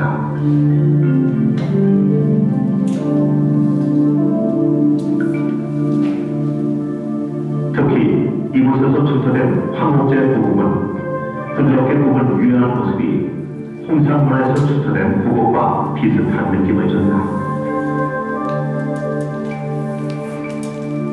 특히 중요한 건 이것이 좀 거의 다 서로 도움과 관련되어 있는 묘지에서 나와요. 그러니까 적성목화권이라든가 석관이라든가 지상이라든가 적소중이라든가 그런 같은 묘지를 쓴 사람들은 같은 문화를 형성한 사람, 내용도 상당히 유사하고 그런 사람들은 같은 민족인 가능성이 많다는 거죠. 그래서 그 일대에 우리 고조선 지역의 중심구역인데 고조선 사람들의 그 선주민들이 그런 무덤을 형성하지 않았나 생각을 가지고 있습니다. 그래서 좀 전에 보신 것처럼 진주의 옥방유적인데요. 그거하고 홍산문화하고 같다라고 얘기를 하고 있고 그게 같은 묘지에서 나오고 있다. 돌무덤에서 이렇게 나오고 있다라고 하는 거죠. 그것을 이야기를 하고 있고요. 그래서 실제 고곡 같은 경우에도 이렇게 해서 어디로 넘어가냐면 일본으로 이렇게 똑같이 이렇게 넘어갑니다. 저도 일본에 가서 이거에 관련된 액세서리 같은 걸 한번 샀거든요. 근데 우리는 아직 이런 것을 개발을 많이 못하고 있죠. 네. 그래서 고곡을 보셨고 좀 전에 옥기하고 같이 봐야 될 것이 뭐냐면 빗살무늬 토기입니다. 옥기하고 빗살무늬 토기는 같이 세팅이 되는데 왜냐면 똑같은 곳에서 이렇게 있거든요. 예, 그래서 빗살무늬 토기는 보면 아래쪽에를 보시면은 햇살무늬 토기다. 이거는 광명을 뜻한다. 이렇게 얘기를 합니다. 그래서 빗살무늬 토기는 빛이 아니라 빛이다. 또는 그렇게도 얘기를 하는 학자가 있습니다. 빗살무늬는 햇살무늬 토기다. 뭐 계명대 김양동 교수가 이렇게 얘기를 했고요. 그래서 빗살무늬 토기가 있는데 요령성 박물관에 빗살무늬 토기가 있고 이건 사해 유적의 빗살무늬 토기입니다. 그래서 그 흑룡화, 그 다음에 사해 그리고 한반도가 같다라고 하는 거죠. 아까 옥 귀걸이 그리고 빗살무늬 토기가 같은 지역이 이 빗살무늬 토기와 옥결이 같은 문화권을 이루고 있다라고 하는 것입니다. 과연 기원전 6,000년 전, 8,000년 전에 이 만주지방, 요선지방과 그리고 한반도에 같은 문화권이 과연 어떤 나라가 있었겠느냐. 그렇죠. 그게 이제 지금으로 보면 한국 문명이라고 볼 수가 있겠습니다. 그래서 바로 이 빗살무늬 토기도 이렇게 표기를 했죠. 식문화, 이렇게 흑룡화죠. 흑룡화, 시하이, 사해. 흑룡화, 사해 일적하고 고성문화미 똑같다라고 하는 겁니다. 그래서 이 두 지역은 동일한 문화 영역을 의미한다. 따라서 문화의 동질성은 민족의 동질성하고도 통한다. 이렇게 얘기를 하고 있습니다. 빗살무늬 토기를 보시면요, 이거를 홍익회 교수는 뭐라고 얘기하냐면 최초의 한류다 이렇게 얘기합니다. 왜냐하면 우리가 가장 오래됐어요. 빗살무늬 토기는 8,000년 전에 토기가 있었고, 여기 보시면 이쪽으로 갈수록 1000년씩 떨어집니다. 1000년씩 떨어져서 결국 북유럽까지 이렇게 들어갑니다. 그래서 최초의 우리 어떤 수출품이 아니냐 이렇게도 얘기가 되어 있는 것이 바로 이 빗살무늬 토기입니다. 이렇게 되죠. 우리나라는 8,000년 전, 그리고 절로 갈수록 이제 기원전 4,000년, 6,000년 이렇게 쭉 올라가는 것입니다. 그래서 빗살무늬 토기를 보셨고요. 그다음에 복골을 한번 보도록 하겠습니다. 복골이라고 하는 것은 부화문화, 이 홍사문화에서 보면 여기 보시면은 부화문화라고 있습니다. 이곳에서 이렇게 나온 것이 복골이고요. 사슴의 어깨뼈를 불태워서 거기에서 뭐 이렇게 탁 하고 이제 불태우면 거기서 탁 하고 이렇게 튀어나가는 걸 보고서 점을 쳤다라고 얘기를 합니다. 그래서 이것이 이 부화문화에서 나온 최초의 복골이고요. 많이 보셨죠, 복골을. 어디서 보셨냐면은 바로 이 갑골문 뭐 이런 것들을 많이 보셨을 겁니다. 그리고 우리나라에도 보면요, 이 3번하고 4번 아래쪽에 뭐냐면은 삼안에서 이 국립중앙박물관에 가면 있어요. 네, 저도 봤습니다. 그래서 이런 어떤 점칠 때 쓰던 그런 뼈가 있었습니다. 그리고 고조선으로 추정되는 하가정 하층 문명, 하가정 하층. 아까 홍산문화에서 가장 그 아래쪽이 하가정 하층 문화거든요. 그래서 그것이 고조선, 복골이라고 하는 것도 바로 우리 문화다. 우리 쪽에 있다는 거예요. 여기 보시면은 갑골, 이 복골의 분포도입니다. 분포도를 보시면 아시겠지만 아까 동이 쪽에 묘제하고 다 똑같죠. 산둥부터 해가지고 이렇게 해서 이 복골의 분포도, 갑골의 분포도도 거의 이제 동이 쪽에 활동하던 영역에 있었다라고 이야기를 합니다. 그리고 북경 국가박물관인데요. 이제 대구에 대한사랑이 계신 분이 한번 방문을 해서 보니까 이게 북경 국가박물관에 있는 건데 여기 보면은 한글이 써 있어요. 은나라 때인데 은나라 경정 모을 시기에 복골이다 이렇게 얘기를 하는데요. 여기 보면 한글이 써 있습니다. 저도 봐도 읽을 수 있는 정도예요. 뭐 그렇게 써 있는데 이거는 우리가 이제 판다보기에 보면 훈민정음 이전에 원시 한글이 있었다. 3세 가렵다 볼 때 가림토 문자로 추정이 되는데 이거는 뭐 조사를 더 해봐야 될 걸로 보입니다. 어쨌든 읽을 수가 있어요. 이, 히, 뭐 이렇게 나, 뭐 이렇게 읽을 수가 있잖아요. 그래서 국가박물관에 있다고 하니까 가짜는 아니겠죠. 이렇게 생각이 됩니다. 그 암각화.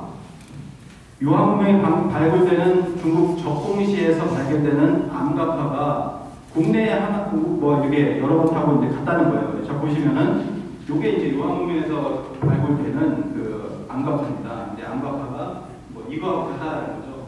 그리고 포항 실물인데 이거와 같다. 그리고 울주 천전인데요. 이거하고 같다라는 것을 이분이 이제 얘기를 하고 있는 거죠. 최강식 전 국립중앙박물관장. 중국에는 이런 암각화가 없습니다. 유화 지역의 문화는 우리 민족의 시원일 가능성이 높다라고 해서 이분은 암각화를 얘기를 하고 있어요. 예. 다른 분은 이거 주장을 안 하는 것 같은데 어쨌든 이렇게 우리와 비슷한 그런 문화들이 많다는 거죠. 우리가 암각화하면 여기가 생각나시죠? 예, 울산 강구대 암각화입니다. 여기가 7,000년 전이에요. 7,000년 전에 고래가 60여 마리가 있고 위에 보면은 이제 배가 있습니다. 배가 있고 그 다음에 뭐 샤만도 있고 이런 문화인데요. 이 울산 강구대 암각화는 저 러시아의 잘라브르가 암각화하고 거의 동일하다. 정신 구조도 동일하고 여기 보시면은 왼쪽이 고래, 오른쪽이 목축 이렇게 돼 있는데 저 위에도 보면 러시아 잘라브르가도 이 왼쪽이 고래, 오른쪽이 목축 이렇게 돼 있습니다.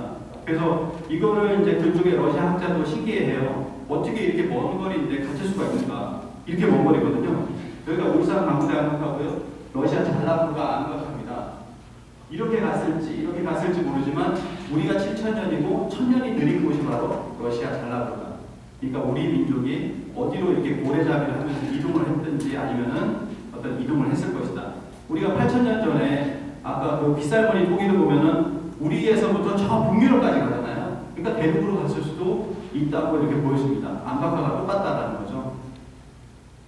그리고 홍사문화에서 나온 유고를 분석한 결과 가장 분포가 많은 분포를 나타낸 것이 뭐 1617이 하위변이라고 하는데 한국과 일본인의 유전자와 같다. 현대 한국인 중 일부는 그 유전자 변이와 완벽하게 일치한다. 이게 우하량이거든요. 우하량에 있는 그 홍사문화의 유고를 갖다 조사를 해보니까 그게 한국인 일본이나 같다는 거예요. 우리 어떤 그 문화가 한국하고 그 다음에 일본까지 이렇게 넘어가거든요. 홍사문화가. 홍사문화의 가장 중요한 건데 좀 뒤에 나왔는데 천재 문화에 대해서 알아보도록 하겠습니다. 하늘의 제사를 지내는 천재를 올리는 제천단을 쌓았는데 그 제천단을 하늘에 올리는 것은 원형으로 쌓았다. 그리고 원형은 원형인데 삼신을 뜻하는 3단으로 쌓았다라고 하는 겁니다. 이것이 지금까지 우리 문화 속에 이어져 오고 있다는 겁니다. 뭐 여러 가지 천재 문화가 있는데요. 고구려, 우리가 영고, 우리가 교과서에 배웠던 예부천, 고구려 동맹 뭐 이런 것들이 있는데 이것들의 원형이 뭐냐면 5,500년 전에 홍사 문화의 우화량의 제천단이라는 겁니다. 처음에 보셨던 총묘단이 있는데 여기 보면 제단이 있어요. 제단. 하늘의 제를 지내던 제단이 있습니다. 이 제단은 1,000원이다. 하늘의 제를 지내는 것은 둥그렇게, 하늘은 둥글다, 1,000원. 그 다음에 땅의 제를 지내는 것은 방정하다라고 해서 이 사방으로 1,000원 지방이라고 합니다. 이 1,000원 지방을 중국이 북경올림픽 때 또는 뭐 할 때마다 1,000원 지방 사상을 이렇게 예술화하거든요. 그러면은 우리 아나운서들이 얘기합니다. 중국의 우주관이라고. 근데 그게 아니라 이건 바로 우리 한민 쪽의 우주관이 이렇게 퍼진 것이다 라고 보시면 되겠습니다. 그래서 가장 오래된 홍사문화에서 이 천신단이 나오게 되는데요. 이것이 뒤로 가면은 우리 강화도 만이산의 천원지방, 여기 이거는 독특하게 밑에가 하원이라고 해서요. 동그랗고 위에가 방정한 그런 모습으로서 천원지방 사상을 그대로 이렇게 담고 있습니다. 이게 일본으로 넘어가면 이제 전방원이라고 해가지고 앞쪽은 방정하고 뒤는 후원, 뒤가 이제 동그란 이 모습으로 이렇게 가지고 있습니다. 근데 이 우화량에 가보면은 실제로 지금은 다 덮어놨어요. 이렇게 덮어놨습니다. 얼마나 중요한 요정인지 어마어마하게 크게 이렇게 덮어놨습니다. 거기 보면 안에 들어가면 셋으로 되어 있죠. 이렇게 삼수로 이렇게 되어 있는데요. 이거는 이제 방형 조서총이고요. 그래서 하늘의 제사를 지내던 우화량 원형재단을 복원을 해보면 이렇게 상수로 이렇게 복원을 할 수가 있는데 이 복원을 하고 이게 있습니다. 무저형 톡이라고 합니다. 밑이 이렇게 뚫려 있는 톡이 원형 톡이다 이렇게 얘기를 하는데요. 이것이 전부 이렇게 둘러쳐져 있습니다. 이것이 의미하는 게 뭐냐면 하늘과 소통한다라고 하는 뜻이죠. 그래서 삼층 원형재단이 이렇게 복원할 수가 있는데 이것이 어디로 가냐면 뭐 흑해에도 보면 이 삼수로 된 천신단이 있다는 거예요. 광주 한콘에서 이렇게 보여지고 있는 것인데요. 한번 잠깐 한번 보겠습니다.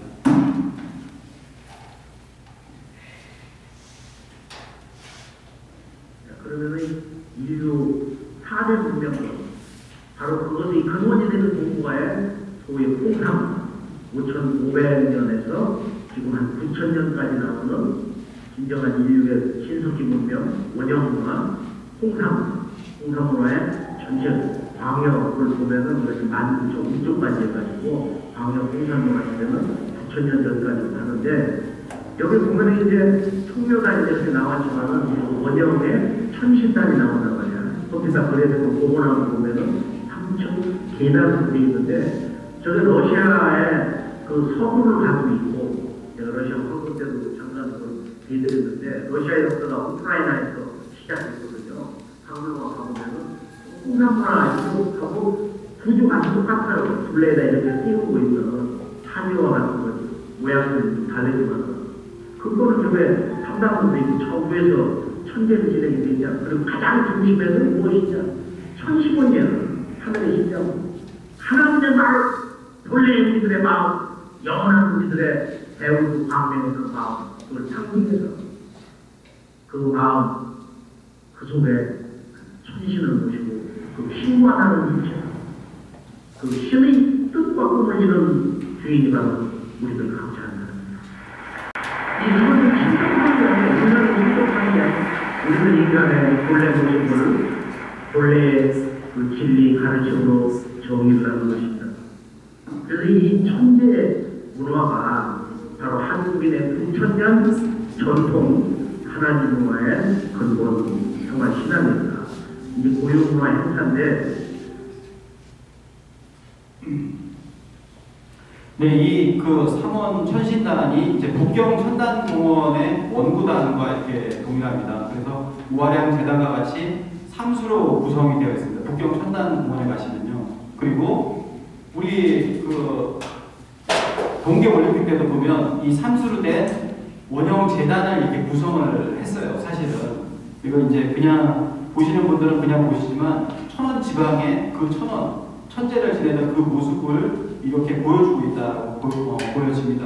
네, 이거는 이제 그냥 넘어가고요. 그래서 일본으로 가면 이 천원 지방이 이렇게 보여지고, 그리고 우리도 바로 이제 국경 첨단공원에 원구단도 있었지만 고종 황제가 천재를 드렸던 원구단과 황궁구가 있었는데, 여기 보시면 이것이 원구단이고 이렇게 뒤쪽에 보면 위패를 모시는 황궁구입니다. 그래서 지금 원구단은 지금 1914년인가요? 조선 철도편이 깔리면서 사라져버린 거죠. 우리의 어떤 그 천재 문화, 그거를 갖다가 꼬리 뽑으려고 했던 일본이 1910년대에 이 원구단을 이렇게 없애버린 것입니다. 근데 원구단을 보시면은 원구단은 삼수로 되어 있고요. 그리고 천원 그것을 보여주고 있습니다.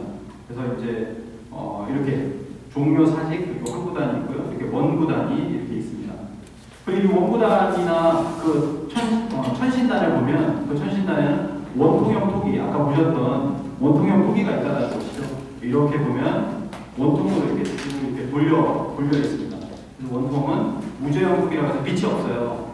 이게 바로 하늘과 땅이 하나가 되는, 소통하는 그 모습을 이렇게 보여주는 것인데요. 이 우하양 원형재단의 원형 토기, 그리고 보시면은 이건 뭐 백제나 가야나 이런 토기들이 있습니다. 그리고 일본의 전방부분의 한의와 이것이 같다라는 겁니다. 그 의미 자체가 이렇게 같다는 거죠. 삼국시대 원통형 토기, 국립중앙박물관 가도 이게 이제 가야나 이런 쪽에 많이 있습니다.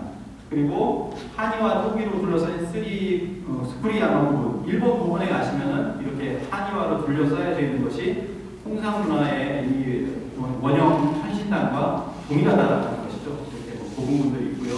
그리고 거기에는 원통 한의화가 이렇게 있습니다. 왜 일본 사람들은 홍상문화 제천단의 원통형 토기와 같은 한의화가 보이는가? 이거는 하늘과 하나가 되겠다는 그 정신을 이렇게 나타내고 있다, 이렇게 볼 수가 있겠습니다. 이거를 보여준 것이요, 동계올림픽에 세계와 연결된다라고 하는 건데요. 한번 보시면은, 잘 보시면 이 아래쪽에 보면은 원통형 토기 같은 것이 있어요. 그거를 이제 잡고 있거든요. 사람들이 잡고 있는데 거기에서 라인이 하늘로 이렇게 올라갑니다. 하늘과 이렇게 연결되는 모습을 보실 수가 있는데요. 잠깐 보고 그다음으로 넘어가도록 하겠습니다. 그 동계올림픽 때 보면 그 앞으로 지구와 떠오르는 우리 영재는 지금 결세를 보면서 미래에 대한 꿈을 꿔요. 영상 위로 글을 쓰지 않았어요? 네. 이 글들이 엄청나게 보고 있습니다. 아이들이 하늘을 보면서 하는 꿈이죠. 미래는 그냥 주어지는 것이 아니라 꿈꾸는 사람들이 만들어간다는 것을 의미합니다. 전통 문화뿐만이 아니라 이렇게 미디어 아트로 표현되는 일은 참 색다른 모습인 것 같습니다. 네, 이번 평창 동계올림픽 개최식에서는 대한민국 현대아트가 새롭게 선보입니다. 지금 거대한 미디어 링크가 상승하고 있습니다. 자, 우리 한복판에서 미디어 링크가 올라가면서 땅에서부터 하늘까지 공간과 공간이 연결되기 시작합니다. 하늘과 땅이 서로 연결이 되고, 그러면서 이 미디어 링크 안에서는 어떤 일들이 벌어질까요? 여기 메시지들이 나오고 있습니다. 영어도 있고, 세계의 모든 언어가 표현되어 있네요. 미래에 대한 희망의 메시지가 평창으로 모여름을 의미합니다. 네, 이거를 확대해서 보시면요, 이렇게 토끼 같은 것이 있고 거기서 이렇게 올라갑니다. 그래서 하늘과 내가 천지와 내가 하나가 되겠다는 어떤 그런 정신을 보여주고 있는 것이 아까 그 원형 첨단 속에 보여지는 그 무저형 토끼, 원통형 토끼와 그리고 일본의 한의와 우리나라의 백제 가야에서 나오는 그런 원통형 토끼가 서로 일치하는 그런 정신을 보여주고 있다라고 하는 것이고요. 그리고 옥중에서 보면 천원 지방을 표현한 것이 있습니다. 위에서 보시면요, 이게 천원 지방이거든요. 동그랗게 옥종이라고 합니다. 이 옥종도 이제 제대를 지낼 때 쓰는 것인데, 이런 옥종들이 지금 이렇게 있습니다. 네, 옥종들이요. 이런 옥종들이 이렇게 있고요. 그리고 홍상문화의 삼족기를 보도록 하겠습니다. 아까 보셨듯이 삼수문화가 있어요. 삼신 사상이 있습니다. 그래서 이런 것이 우리 민족의 어떤 삼수 문화 사상이기도 하고요. 그래서 3층 원형 대단이 있고 그 다음에 삼조끼 이런 삼조끼들이 우리나라는 백제 쪽에 이렇게 많이 보이고 있고요. 그리고 삼수 문화 사상을 보면은 여기 보시면 이제 삼년벽 같은 것들 이런 것들이 쭉 이렇게 보여지고 있습니다. 네, 이게 삼조끼고요. 그리고 이 삼조끼가 어디로 가냐면 하가점 하층 문화에 보면은 채색 삼조끼가 나옵니다. 이게 고조선 거거든요. 고조선 문화입니다. 고조선 유물이고요. 그래서 하가점 하층에 이 채색 삼조끼를 우리가 보실 수 있고 그 다음에 삼년벽 세 개가 이렇게 이어져 있어요. 그래서 이거는 세 개가 일체다라고 하는 사상을 보여주고 있다 이렇게 보여줍니다. 그 다음에 홍산 문화의 가장 중요한 것 중에 하나가 뭐냐면은 그 원형 용봉이 나왔다는 거예요. 원형 용봉. 중국은 뭐라고 하냐면 용봉 문화는 중화민족 문화의 하나다 이렇게 나오거든요. 중화민족 문화의 하나가 바로 용봉 문화다. 중국 역사 박물관에 나온 책인데요. 이렇게 얘기를 하고 있습니다. 그래서 용봉은 원래 자신들 것이다 이렇게 얘기를 하고 있는데 뭐냐면은 이 천자문화의 상징인 용봉이 전부 만리장성 바깥에 홍산문화에서 출토가 됩니다. 그래서 사실은 깜짝 놀란 거죠. 왜냐하면 중국의 시진핑이 뒤에도 얘기하겠지만 우리는 용의 자손이요. 그 이제 트럼프한테 자신있게 얘기를 하거든요. 용의 자손이요 그랬는데 그 용이 동이족에서 최초의 용이 나와버리면 동이족의 자손이다. 이렇게 되는 거거든요. 그렇게 돼버리는 거죠. 자, 여기 보면 사해라는 곳이 있습니다. 흑룡화 사해 많이 보셨죠? 이 사해에서 보면 석소룡이라고 해서 용이 나왔습니다. 지금 보시면 용 같지 않죠? 네, 용 같지 않은데요. 자, 지금 봐도 지금 뭐 작년에 가신 분이니까 이게 찍은 건데요. 보시면 용인지 뭔지 알 수가 없습니다. 지금은 알 수가 없는데 용이라고 얘기를 하고 있어요. 근데 과거에는 이렇게 됐다는 거죠.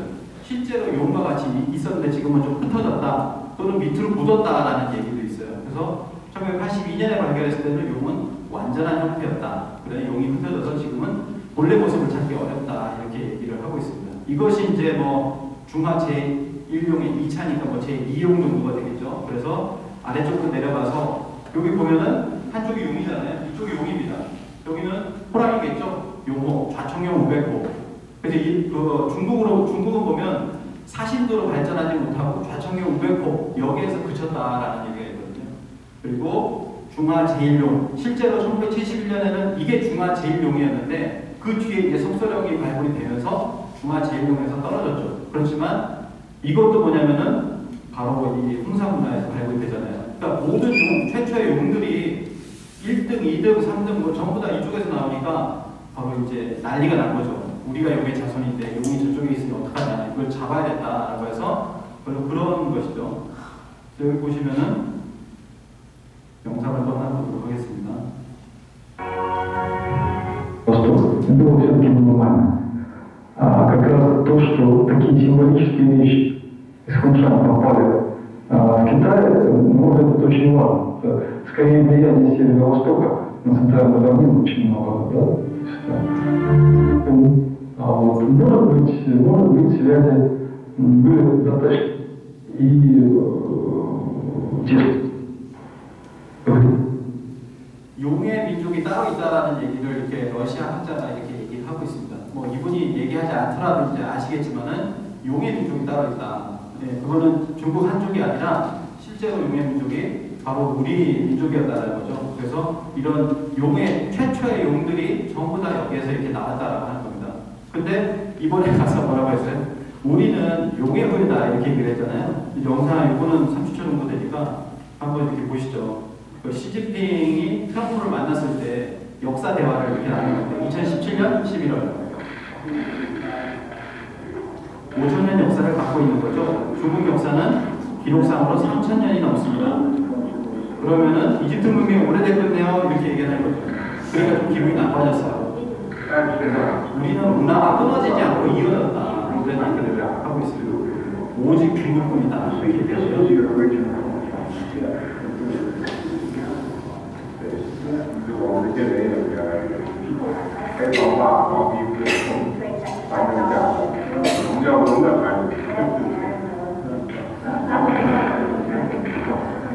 우리는 스스로 용의 후예라고 합니다라고 하니까 트럼프가 저는 비웃는 것 같은데 어쨌든 그렇게 이제 용의 후예인데 용이 이쪽에서 나와버리니까 그것이 바로 동국공정의 시작이었다 이렇게 또 이제 얘기를 할 수가 있습니다. 용만이 아니라 이제 최초의 공항무역에서 나왔죠. 7200년 전에 신라 유적에서 목조공항이 나왔다. 그리고 조복 문화, 여기 이제 홍산문화에 보면 조복이라는 문화가 있어요. 그래서 이 조복에서 최고의 봉형상 토기가 발굴이 되었다 이렇게 얘기합니다. 그래서 이 봉형 토기가 발굴이 되었기 때문에 최초의 용, 최초의 봉이 전부 홍산문화에서 이렇게 나오게 됩니다. 그 뒤로 뭐 옥봉도 나오고요. 그래서 용봉 문화의 원류가 누구냐? 바로 한민족이라는 거예요. 한민족이 원래 천자국이기 때문에 또 용봉 문화의 그 천자의 상징인 용봉을 처음으로 이렇게 썼었던 것이 바로 한민족이다라고 볼 수가 있고요. 그 다음에 상투를 보시면은 이 우화량에 보면 우화량 유적에 보면 상투를 이렇게 묶는 옥고라는 것이 2개가 나왔습니다. 지금 발굴된 게 이제 2개죠.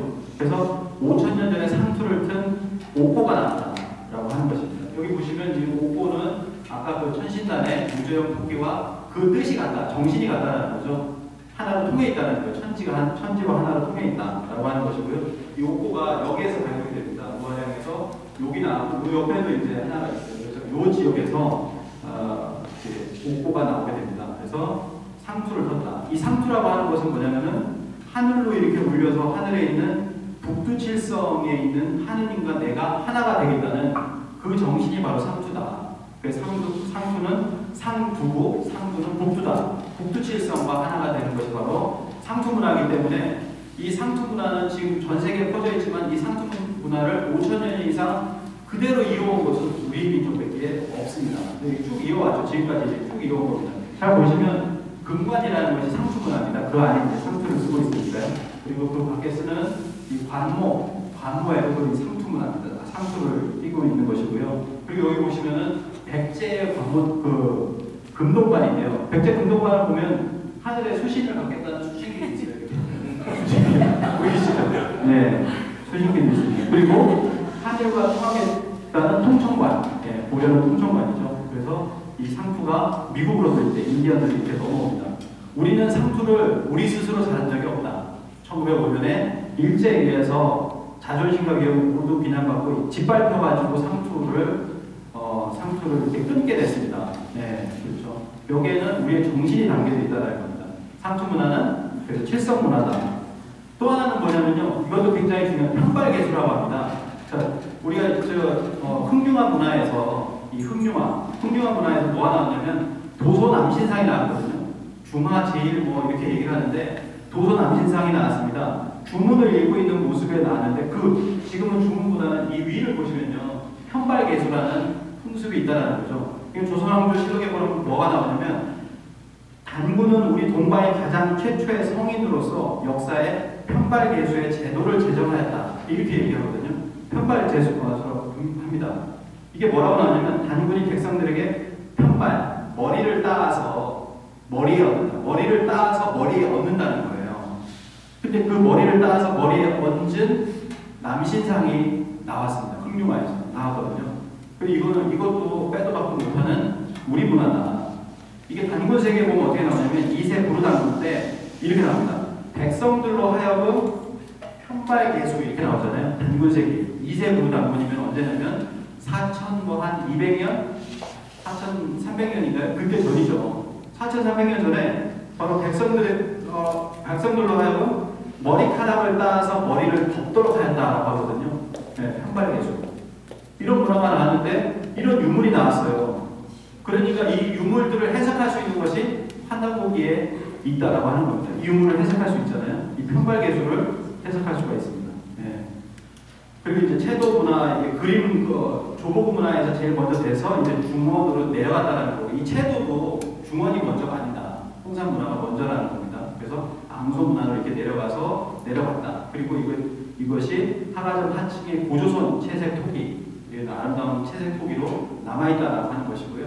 그 다음에 옷, 의복 문화에서도 옥누에가 나왔습니다. 옥잠이라고 하는데요. 이 옥누에가 나왔는데, 누에라고 하는 것은 실크, 비단, 뭐 이런 뜻이죠. 그래서 홍산 문화에서 옥누에를 통해서 5500년 전에 배달국에서 이미 비단 짜는 기술이 존재했다.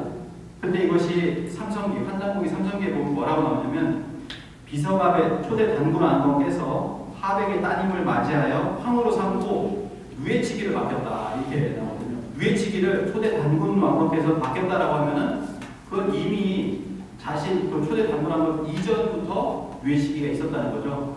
배달국에서 이미 누에치기가 있었다는 겁니다. 그래서 이 옥누의 존재 이것도 한단국이 해석할 수 있다. 거기에 그대로 나온다라고 하는 겁니다. 그다음에 이제 온돌 문화가 있습니다. 온돌이라고 하는 건 잘 아시겠지만 한국의 트러디셔널, 한국의 고유한 어떤 그 난방 방식인데요. 이것이 어디 나오냐면 소화서 홍융화 사회부와 조보고 홍산 중 조보고 문화에서 온돌의 초기 형태가 발견된다. 뭐 이렇게도 얘기하시는 분이 있는데 어디냐면 흑룡화에서 초기 온돌의 형태가 나옵니다. 흑룡화 문화의 집단 거주지에 보면 아궁이에 불을 떼고 온돌을 사용한 흔적이 이렇게 나오고요. 그래서 3000년 전에 보조선에 보면은 여기 보시면 이렇게 넘어가는 와중에서 알래스카, 미국으로 넘어가는 와중에서 온돌 흔적이 나왔습니다. 근데 이게 다리를 놓는 과정에서 먼저 선 조사를 하잖아요. 유물 조사를 하잖아요. 그때 발견될 것이기 때문에 사실은 유물 조사를 다 해본다면 온돌이 굉장히 많이 나올 것이다 라고 이렇게 볼 수가 있고요. 그래서 이런 온돌을 8000년 전에 흑룡화에도 있었고 온돌 문화를 우리가 남기면서 이렇게 이동을 했다는 것을 볼 수가 있습니다. 자, 5시까지만 마무리하겠습니다. 한 8분 남았는데요.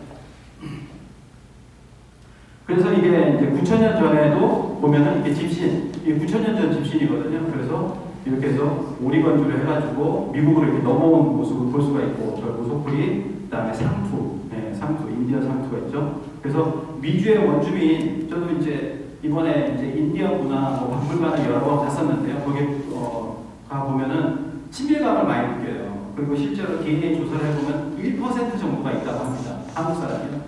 1%, 0.1%로 나오는 시료들이 최근에 뭐 이렇게 있던데, 그걸 보면은 오래돼서 그렇거든요. 근데 원래는 원주민에 이제 계속 왔었다는 거죠. 15,000년 전에 오고, 그 다음에 보조선 때, 발해 때 계속 넘어왔다라고 하는 겁니다. 그리고 이제 몇 가지 남았는데, 무화량 여신묘. 가장 중요한 거죠.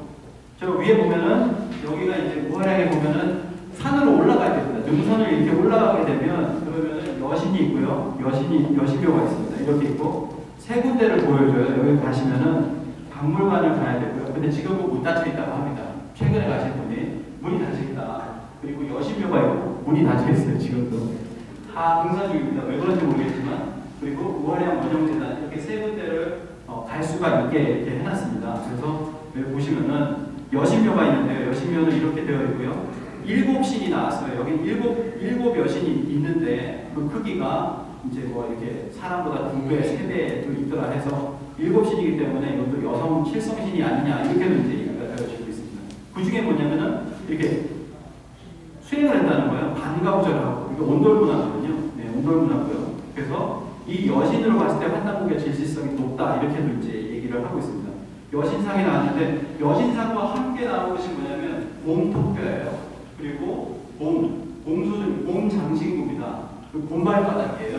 그래서 곰 토템과 함께 나온 여성이 있다. 이건 삼국유사에서 봐도 웅녀죠. 웅녀입니다. 그래서 이렇게 나왔습니다. 완벽한 곰 아래턱뼈, 쌍원 수상공기, 이게 쌍원 수상공기고요. 그 다음에 이런 것들이 이게 곰을 기본으로 제사 지냈다는 것을 의미한다. 이종호 박사가 이렇게 얘기를 했고요. 잘 보시면 이게 왜 곰이냐? 그래서 제가 살펴봤어요. 곰을 봤는데 곰인 것 같아요. 곰 비슷하죠? 네. 그래서 곰형상이라고 하는데 학자들이 이게 왜 곰이냐 이렇게 얘기하는데 곰 같습니다. 이렇게 보여줬고요. 이걸 배 중심에다가 곰을 놨다고 하는 것은 우리는 웅족이다 라고 하는 것을 보여주는 것이 아니냐 이렇게 얘기를 하고 있습니다. 그래서 우화량 박물관을 가면요 이렇게 돼 있어요. 실제로 곰을 이렇게 해놓고 그 다음에 수행하고 있는 여신을 이렇게 보여주고 있습니다. 근데 곰토템 부족에서 여성이 수행을 해서 인간 완성을 이룬다는 기록은 단군의 기록, 단군 건국 기록밖에 없다. 전 세계에서. 그러면 이게 어디 문화냐라고 하는 거죠. 이건 우리 문화로밖에 해석이 안 됩니다. 중국이 아무리 해석을 해도 황제는 유흥족이다. 이렇게 해석을 해도 여인이 안 나와요. 여인, 여왕, 뭐 이런 사람이 웅족과 곰과 함께 있었다. 이런 문헌은 전혀 없거든요. 그러니까 그것은 매치를 못 시키는 겁니다. 그래서 이 여신묘가 있고 또는 뭐 7신이가 있었기 때문에 칠성신이가 아니냐 이렇게 예석이 되고요. 그리고 또 수행 문화가 있는데 보시면은 여기 보시면은 이 부분에서 뭐가 나왔냐면은 이런 게 나왔어요. 여기 보면은 제3의 있습니다. 제3의 눈을 튀는 것이 있는데 여기 보시면 콜롬비아 어디인가요? 여기 보면 똑같잖아요. 이렇게 제3의 눈이 딱 튀는 거. 제3의 눈이 갈라져서 수행을 하면 여기가 열리잖아요. 떠다 아이 여기가 열리지 않습니까? 그래서 이런 문화가 5,000년 전에 6,000년 전에 그때 사람들이 원시인으로 이렇게 여기 보면 박물관 가면 원시인으로 그려놓고 있거든요. 다 벗고 있습니다.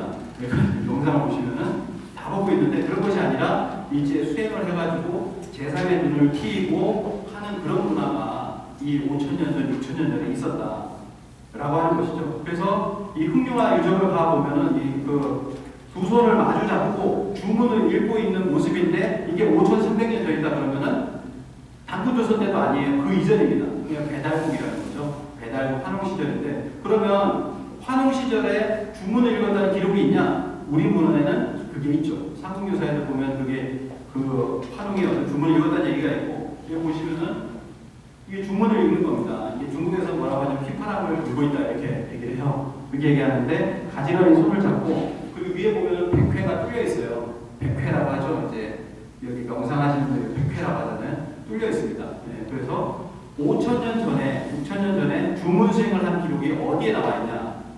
삼국유사에 나와 있고 삼성기에 나와 있다. 삼국유사에는 아까 웅녀가 이렇게 주원유행이다. 그냥 기도한다라고 해석을 했는데 주문을 외워서 뭔가 원했다라는 거예요. 잉태되기 원해. 주문을 읽어서. 그 다음에 주원유공, 주문을 읽어서 공이 있기를 바랬다라고 하는 그 부분이 있습니다. 그리고 환웅천왕이 신의 주문으로서 또는 이게 주술로서 주문을 하는 도술로서 황골이 지냈다. 이렇게 환골을 해서 정신을 개조했다라는 그 기록이 있거든요. 환웅천왕 때, 초대 환웅천왕 때 이런 기록이 있습니다. 그러니까 이 기록이 유물로 이렇게 나온 것이 바로 2012년에 나온 겁니다. 이 남신상이요. 그래서 우리 민족은 이 주문 문화가 지금 남아있다. 사실은 가장 오래된 어떤 주문의 어떤 DNA를 갖고 있기 때문에 이 주문 문화가 어디서 터지냐면 동학에서 처음 터집니다. 1860년에 수은 최재호 대신사가 천상문답 사건을 1860년에 하는데 하늘에서 주문을 받아라 그러거든요. 사람을 가르쳐라. 이 주문으로 사람을 가르쳐라. 우리가 동학을 얘기할 때 인내처밖에 모르지만 실제로는 시천수라는 이 주문을 읽으면서 일제에 일본군에 대항을 했던 거예요. 주문을 읽으면은 총알도 피할 것이다 라고 하면서 그 사람들이 죽창을 들고 나갔다가 60만 명이 대학살을 당하게 됩니다. 그때 그 주문이거든요. 그리고 또 오천교라고 해서 일제시대에 폐율주라는 주문, 20석자의 주문을 들고 일어난 그것을 또 일제가 이렇게 주문만 읽으면 노이로제에 걸려서 그렇게 막아내게 됩니다. 그런 과정이 있었고요. 그래서 실제로 동학이 60만 그리고 고천교가 이 폐율주 600만 명이 이렇게 읽었다라는 그런 기록이 있고요. 그 사람들이 일제에 항거했다. 그 항거한 것이 그 건수가 굉장히 많았다라고 하는 그 기록이 있습니다. 마무리로 하면 비파형 동검이 있는데요. 비파형 옥돔에서 이렇게 나왔는데 이 고조선 동검이라고 하면 됩니다. 근데 비파라고 하는 중국 악기로 해가지고 마치 중국의 어떤 검인 것처럼 이렇게 알려지는 것이 좀 그렇다라고 해서 이거는 광명민 쪽이기 때문에 불꽃형 동검으로 해야 된다라고 하는 학자도 이렇게 있습니다. 비파형 옥돔은 여기서 나왔어요. 예, 여기서 나왔습니다. 비파형 옥돔이 나왔는데 이 비파형 옥돔의 형태가 비파형 동검으로 이어진다는 겁니다. 그래서 이 홍산 문화에서 고조선의 표지 유물이 이제 비파형 동검과 고인돌이잖아요. 근데 그것의 원형이 바로 이 홍산 문화에서 나왔다라고 하는 겁니다. 그래서 그것이 비파형 동검으로 이렇게 이어지게 되었다. 이 비파형 동검은 중원에서는 전혀 안 쓰죠. 조립식입니다. 중국은 중국식 동검을 씁니다. 네. 그래서 이 비파형 동검을 쓰고 비파형 동검이고 그다음에 고인돌을 하고 있는 이 곳을 반으로 잘라서 이것이 고조선이다라고 해가지고 남한을 고조선으로 만들지 않은 것이 지금 학계거든요. 남한에 있는 사람들은 단군의 자손이 아니에요. 왜냐하면 지금의 역사학은 이걸 잘라놔서 밑에는 진이라는 국가가 있게 만들어버렸습니다. 실제로는 이런 유물들이 똑같이 있는데 고인돌이 여기 제일 많잖아요. 25,000개가 있습니다. 전라도에 25,000개 있거든요. 이 고인돌이 이렇게 많고 그다음에 비파형 동검도 가장 긴 거, 가장 강력한 거, 거의 전라도 이제 이 남쪽에서 이렇게 나오거든요. 근데 거기는 다른 나라가 있었다라는 쪽으로 얘기하고 있는 게 지금이다. 그래서 이게 요선지방에서 나온 것인데, 근데 똑같잖아요. 비파형 동검이 나오잖아요. 그런데 이게 아니다. 여기는 학자들은 이제 주류 학자들이 이렇게 동호다. 여기는 그쪽 문화입니다. 고조선이 아니다. 이런 식으로 해서 요소를 배제하려고 합니다. 요소가 바로 용화문명 홍산문화잖아요. 이쪽을 자꾸 배제하는 거예요. 예, 배제하고 있습니다. 그리고 마지막으로 이제 치가 있는 속성. 치라고 하는 것은 꽁치자를 쓰는데 이렇게 이겁니다. 수원산성인데 이렇게 보시면은 누군가 적이 들어왔을 때 사방에서 세 방해에서 이렇게 할 수 있도록 한 고구려의 대표적인 성의 방식이 치다라고 얘기를 하는데 그 치가 고조선에서 나오잖아요. 그래서 적봉시 하가정 하층 고조선 문화라고 그랬죠. 하가정 하층에서 치가 13개나 된다. 이렇게 앞으로 튀어나왔어요. 13개나 되는 속성이 발견됐다. 이게 고조선 고구려로 연결이 된 겁니다. 우리가 이렇게 연결된 거죠. 근데 이것도 인정을 안 하고 있다라고 하는 겁니다. 예, 여기가 이렇게 나왔습니다. 이렇게 튀어나왔죠. 이렇게. 그래서 적이 오면은 이렇게 세 군데서 이렇게 공격할 수 있도록 이렇게 나왔습니다.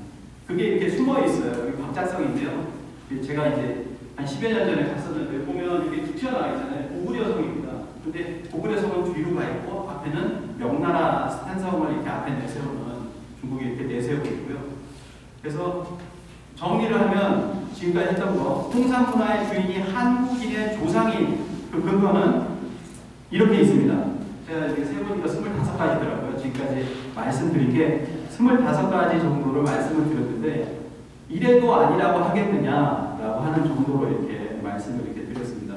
바로 이 홍산문화, 광희의 홍산문화, 전체적인 그 홍산문화가 바로 한국인의 조상, 환국 배달 조선으로 이어졌던 우리의 어떤 역사다라고 하는 것이고요. 그래서 실제로 거기에 이런 7,000년의 우리의 황금시대 원형문화가 시대가 있었다라는 것을 말씀드리고 그 7,000년에 2,000년을 더해서 9,000년에 우리 한민족의 국통맥을 전해주는 것이 바로 한단곡입니다.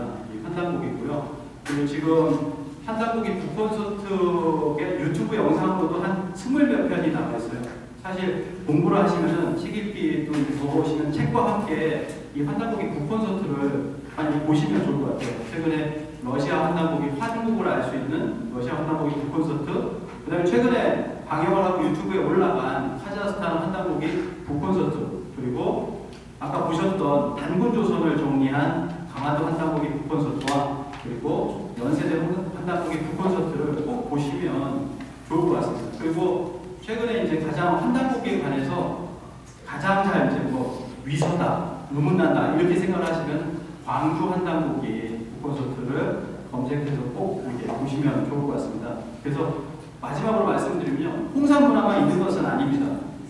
이 홍산문화만 있는 것이 아니고요. 여기 보시면은 칠성산 칠성재단 해가지고 이 옛날 그 한진한 변환에서 진한유역, 이 흥룡강성유역, 이 유역에서도 우리 문화들이 이렇게 많이 쏟아져 나오고 있거든요. 그래서 홍산문화가 다가 아니지만 지금은 세상 사람들이 홍산문화 요하문명도 전혀 모르고 있고 그걸 알려고 하지도 않은 그런 때이기 때문에 이걸 바로 아셔가지고 이것을 주변의 자손들에게 그리고 주변 사람들에게 알려주시면은 우리 민족의 어떤 자긍심 그리고 우리의 뿌리 조상님들이 어떻게 살으셨나라고 하는 것을 바르게 알 수 있을 거라고 생각합니다.